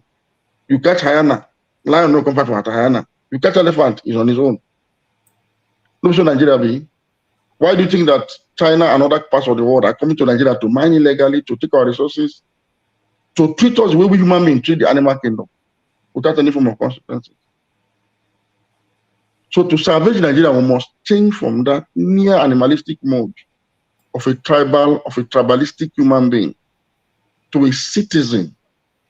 Now, citizenship make me, as a Muslim, tell you, say, I have empathy for my fellow Muslim Christian brethren when they kill for parts of Nigeria. And I know if you sit down, begin to say, like that, you know, they happen. Now, citizenship will make you, if you be able man, you will feel the pain of the Hausa man. Now, citizenship will make you, if you be Hausa man, you will feel the plight of the Shekiri man, of the John man, when they for Niger Delta. We need this reawakening. It's a difficult task, it's a long journey, it's not a sprint, it's a marathon. We need to reset the foundations of our nationhood. We need to transcend the consciousness that created this problem to a higher one, where we will be reformed citizens of the Nigerian nation, where we can now collectively decide our destiny, our leadership, and our economic salvation. Until we all make this choice as Nigerians to forgo our ethnic, religious sentiments and identity and embrace Nigerian identity, there will be no solution to Nigerian problem. There's no country that is like Nigeria that has ever succeeded, not one. Most of you live in the diaspora. Countries that are truly diverse, black, white, green, red, Africa, all of them are there. And there's a common citizenship that binds all of you. That's why you are prospering there. Until we have such a situation in Nigeria, we cannot prosper. Nigeria will not be salvageable. No policy can save us. No constitutional amendment can save us. Because tribesmen don't operate the state. Only citizens do. So we need to transform from being tribesmen to citizens before we can run the Nigerian state effectively. Thank you very much. Thank you. So, in other words, the only way Nigeria could move forward, if we promote these things where you talk now, on the citizenship of Nigeria. Now, another question where somebody asks now, do you think there's any redemption for Peter Obi? I think the man in the US. You see, People So don't what understand is something. the way forward? What is the way forward? Any hope? What's your advice for him? To be able to lead a country, you see, we're a democracy. We're a multi-party democracy. To be able to lead a government and a country as complex as Nigeria, to be able to manage the political party bringing you to power. You see, I thought about the political party being the instrument or the platform to achieve this change of orientation. And I said the Labour Party should have been that political party. For now, I think it is late. But whether it is too late is what I don't know. But the first thing Obi needs to do now is to get a team to manage him. Is to get a team to craft a new vision for him to embody. To get a team that will tell him how to relate politically with his political party and influence positive change therein. Nobody says you go there and dominate. What dominate what? We are saying, like Awolowo did with the UPN, like Malema is doing with the EFF in South Africa, like even Tinubu did with his ACN. No matter how pretentious he was, Obi should be able to lead a political party. That's the only way you can gain traction and win the presidency of this country. And you owe that as a duty to Nigerians who trust you, who feel you are the one they want. You owe it as a duty to them, not about you now. So get a team. Tell me who's Obi's political advisor in clear terms. I do not know. Who is his communication advisor? I do not know. Who is his economic advisor? I don't know. So instead of this, and it's not about money, it's about reaching out to people that you know how what it takes. They will guide you based on the patriotism they have for their country, the love they have for their country. They will guide you to succeed. They don't need you to pay them. These people don't have to be Nigerians, right? Yes. They don't need you to pay them salary. They are people that believe in you, that understand that you have the personality that is right in order to lead the country. So they will come in to help. You don't need to pay them and put them on salary per se. Nobody's even talking about salary yet. Reach out. Do not come across as though you have phobia for intellectuals. Do not do that. Embrace, invite people to come to your domain and regularly brainstorm about the country's issues. You listen, you learn, you synthesize. So that when you're making statements, it reverberates, it connects with the people, and keep the people connected and focused on your candidacy, on your aspiration, on your vision, so that any party you go to, they follow. So let him start from there. Then let us see if the ADC cannot change his mind and do that which I said before, to say, look, let them mobilize all the action to say, let us correct that which is wrong with this country. We can have a leg of the tripod being excluded from the number one position in this country, especially at a time that they have somebody who come across as different from others, as better, Peter Obi. So why not just give them the support? Let us bring down the barrier of ethnicity and religion against where he comes from. Let's break it down. But he himself must now make himself attractive and amenable to adoption by a broader coalition, by working on himself. He has the he has the potentials. He does. We are setting this out of love and concern.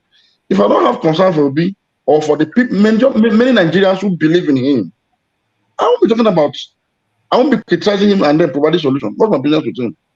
But it is because I know that it's essential for our democracy to keep it afloat. It is important he's guided to deepen our democracy. It is important. So he needs to be guided. It's not a matter of charity. It's a duty he owes to this country. Once people have been able to stake their democratic interest in you, in your aspiration, you owe them a duty now. You are no longer an ordinary person. You are like a government in waiting. That is why in the UK, the government pays the opposition leader. Opposition is not important in the democracy. It is called His Majesty's opposition. It is called His Majesty's government in the UK. Yes. And that is why Kemi Badenoch is as much under scrutiny as opposition leader as Keir Starmer, the British Prime Minister himself. Yes. Because democracy rests on two legs, government and opposition, mutually reinforcing. And since we have a figure in him that Nigerians voted for free of charge, that's an opportunity to consolidate and correct all of these issues we've raised this morning. All of it. Look, I was in Abuja during the election. Obi didn't win election in Abuja because of people vote. Forget it. Almost every young man and woman that I know, across religious lines, across religion and across tribes, across ethnic lines, even in Lagos here, more Yoruba people even voted for him in Lagos. In my household in Abuja, the 8 young men and women that voted in that election for the first time voted for Obi, and they're all Muslims from northern Nigeria. Yes. So he was an opportunity for our redemption. That's why we are focused on him, to say you can do better. People have identified you. So we as critics, we're simply trying to make you do better.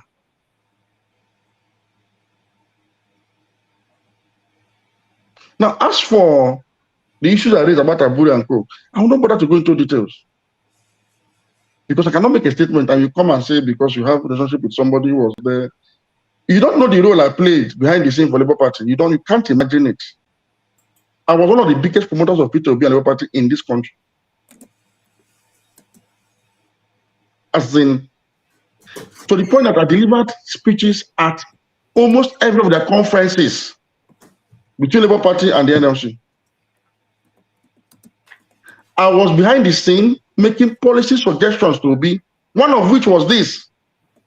I tried my best to get the NLC to dissuade Obi from committing to remove subsidy on petrol.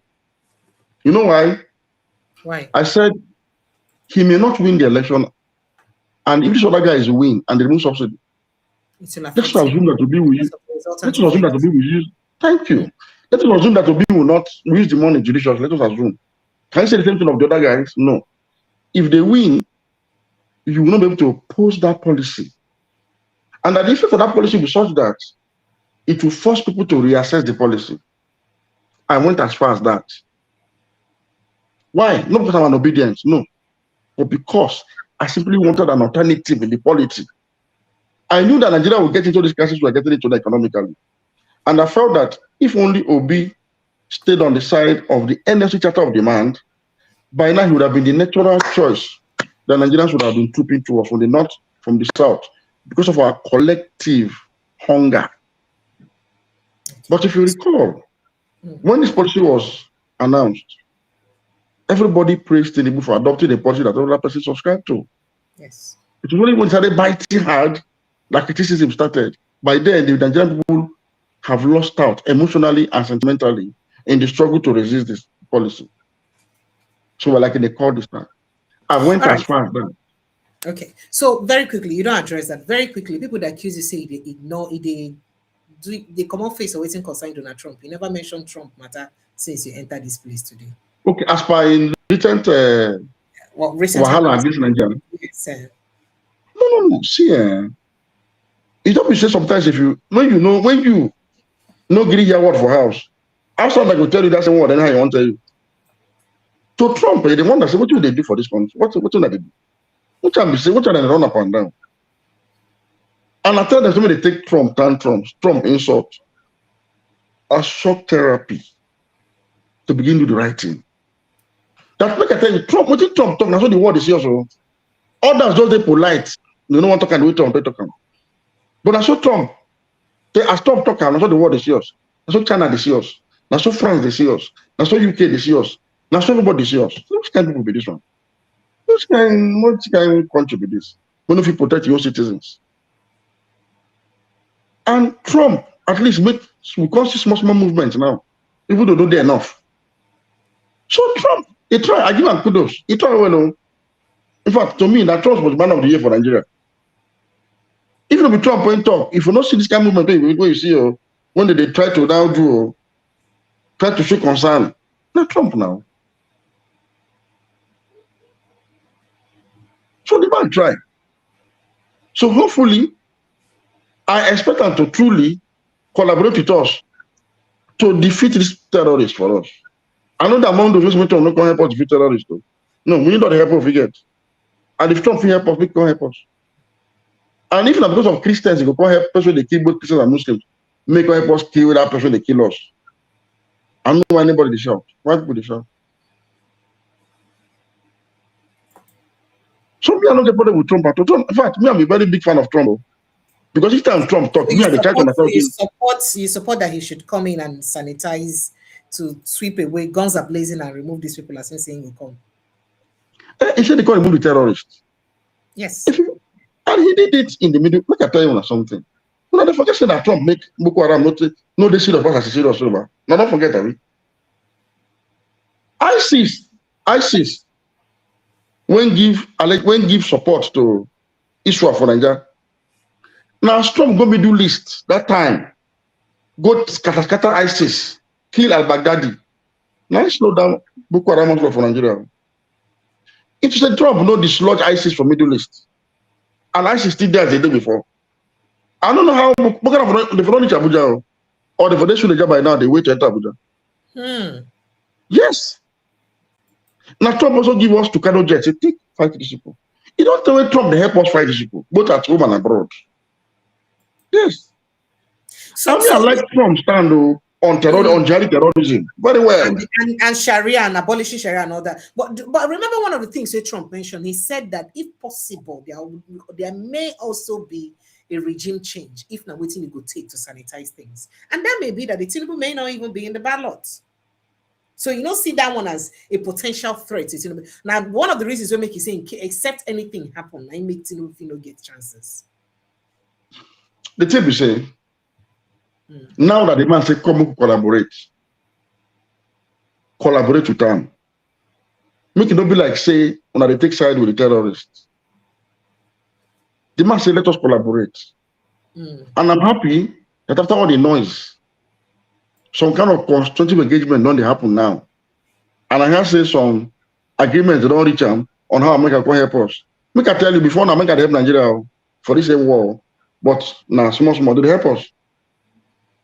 In fact, that time when they say they arrest some terrorists for Kwara, these Mahmuda leaders, American intelligence help us to arrest those. America have always been there for us. They don't even give us another intelligence and say they go attack for 25th of December.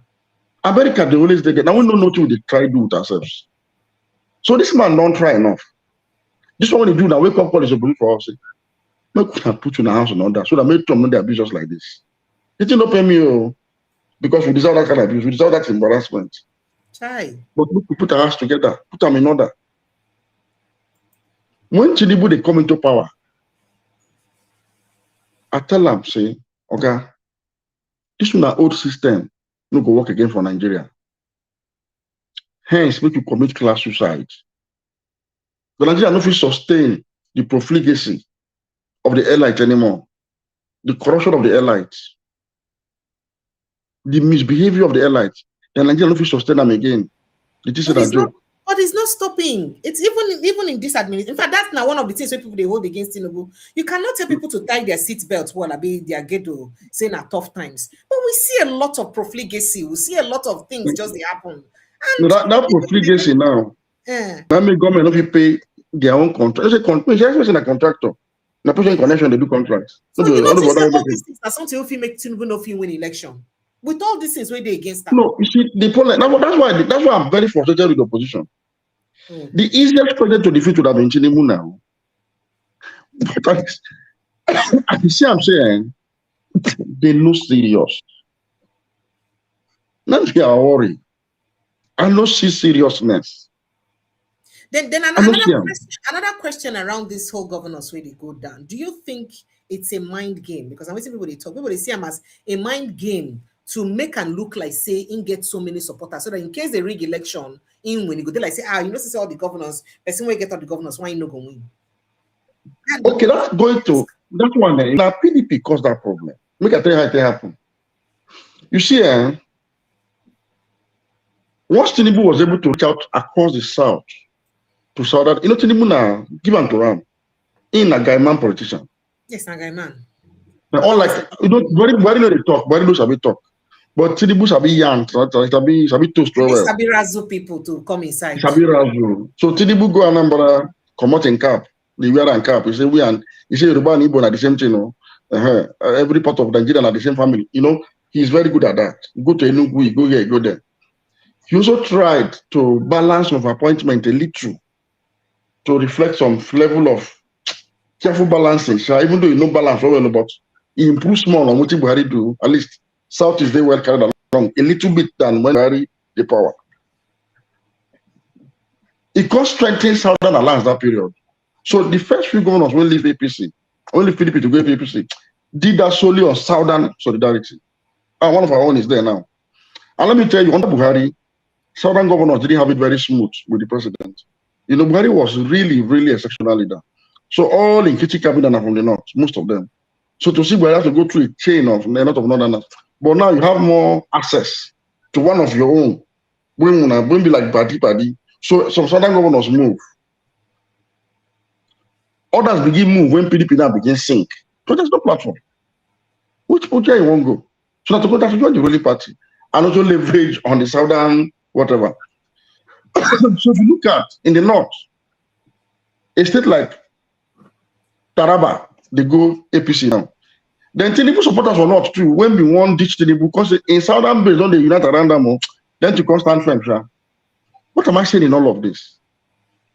The opposition does sit down and see they don't know the strategy to apply to flip all of these things around. So they just the alarm they play. So yes, you are right. At the end of the day, the number of APC governors in the kitty go play a role as though you see they have governors that they not go win election. Not true. No one will come in. Because the people are likely to develop apathy towards opposition party in that election, because if they don't see a clear-cut alternative that clearly spells out a solution to their problem, they go feel say, now two friends turn enemies to fight this battle. Nothing concerns us inside. You need the kind of mobilization we saw in 2023 to challenge a ruling party when fail, not to find itself back to power. But if that energy no day, I don't get anything to fight for. Maybe I should talk now. Obi no get ticket for ADC. Maybe I should get the ticket. Like that. Many people go feel say, what did they fight for? What did they fight for? I want to replace Sheyi with almost 34 Atiku, other sons and others. These are the people who ask themselves. I say, is it really worth it? What am I fighting for? That is the problem. That's why I said, if only Labour Party had been managed properly, we follow the ask of alliance by now. Everybody for the join Labour Party. As a clear example of the Nigeria we want. What we have seen in their one state, there are 7 senators and there are over 30 reps. Simple. That's what they consolidate democracy. And Nigeria has paid the price in 2023 to enable Peter Obi, who is the leader of the party, to consolidate. We follow the 5 party to go now. They never for us the which was simple. But that didn't happen. It's painful for me as a Nigerian. Again, not because I'm an obedient, but because I understand that that's going to affect our democracy. It's going to affect it. People will question, why should I come out to vote next time? I have people who left school, my friends' sons and children left school, came back emergency holiday, and queued from morning of Saturday to the morning of Sunday just to vote for Peter Obi. Who would these children be doing this for the 2027 election? If such a candidate does not inspire hope, real hope now of change, positive change in our lives. If the rhetoric is Tinubu is bad, Tinubu is not good, I'm better than Tinubu, by Amechi, by Erufai, by Atiku, by David Mark, why would I you to vote for any of these people to go into power? For what? Thank you. Thank you, Dr. Dahiru. I hope so you go blind or someone will call you next time. Make I let you go. I can't let you. It will be wicked for me to let you push further. I mean, I can talk all day. It's my profession. But I will not suffer you to do this. It's been an amazing conversation with you.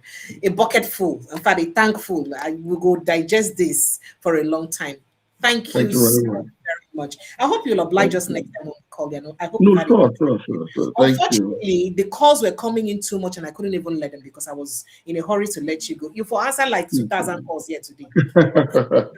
Thank you so much. Maybe next time, since you don't give us background of so much of the information, next time, you know, we'll let accommodate more calls, make people fit. No problem at all. Ask you questions. I appreciate No you big problem. time, Mr. No Dahiru. problem. Thank you so much for Thank joining you. us. Thank you. Do enjoy the Thank rest of you. this.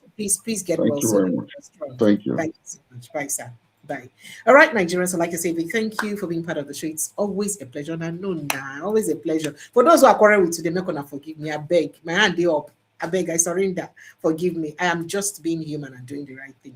So make on no vex for me. I beg at all. You know now, we disagree to agree at the end of the day. So Reverend Idogeni, I'm so sorry, but I just needed to, and you know, so that we don't overflow when he was already worn out. And I feel like it would not be fair on him because time was already fast spent. I mean, you don't do almost 4 hours. This is the first time I'm having his guest stay this long. I feel guilty for inside my mind. So thank you to everyone who's part of the show. I appreciate it a big time. We will continue to talk for the growth and development of our nation. And I know, as usual, I'll always tell them to protect our mental health because you know they easy at all. We they hear for granted they don't release the 11 military officers we be say Burkina Faso sees. We never know. They say some kind of bilateral agreements. Now they use release them, so we never know what's in the outcome be, and I never know the truth. But I'm sure we'll be looking at that sometime tomorrow. But at the meantime, I'd like to say a big thank you to all of you. I love every one of you so deeply. Thank you for your unalloyed support. Thank you for always standing by me. Big thank you. I see you guys tomorrow. Tomorrow is on Thursday. Dr. Katch will be here with us tomorrow evening, God willing, and then we'll be looking at better issues than again as it take be and as it hot for Nigeria. But at the meantime, I love on plenty. But I will cry this hero that beg. Make a good drink water drop cup. Good night and God bless you. Tata.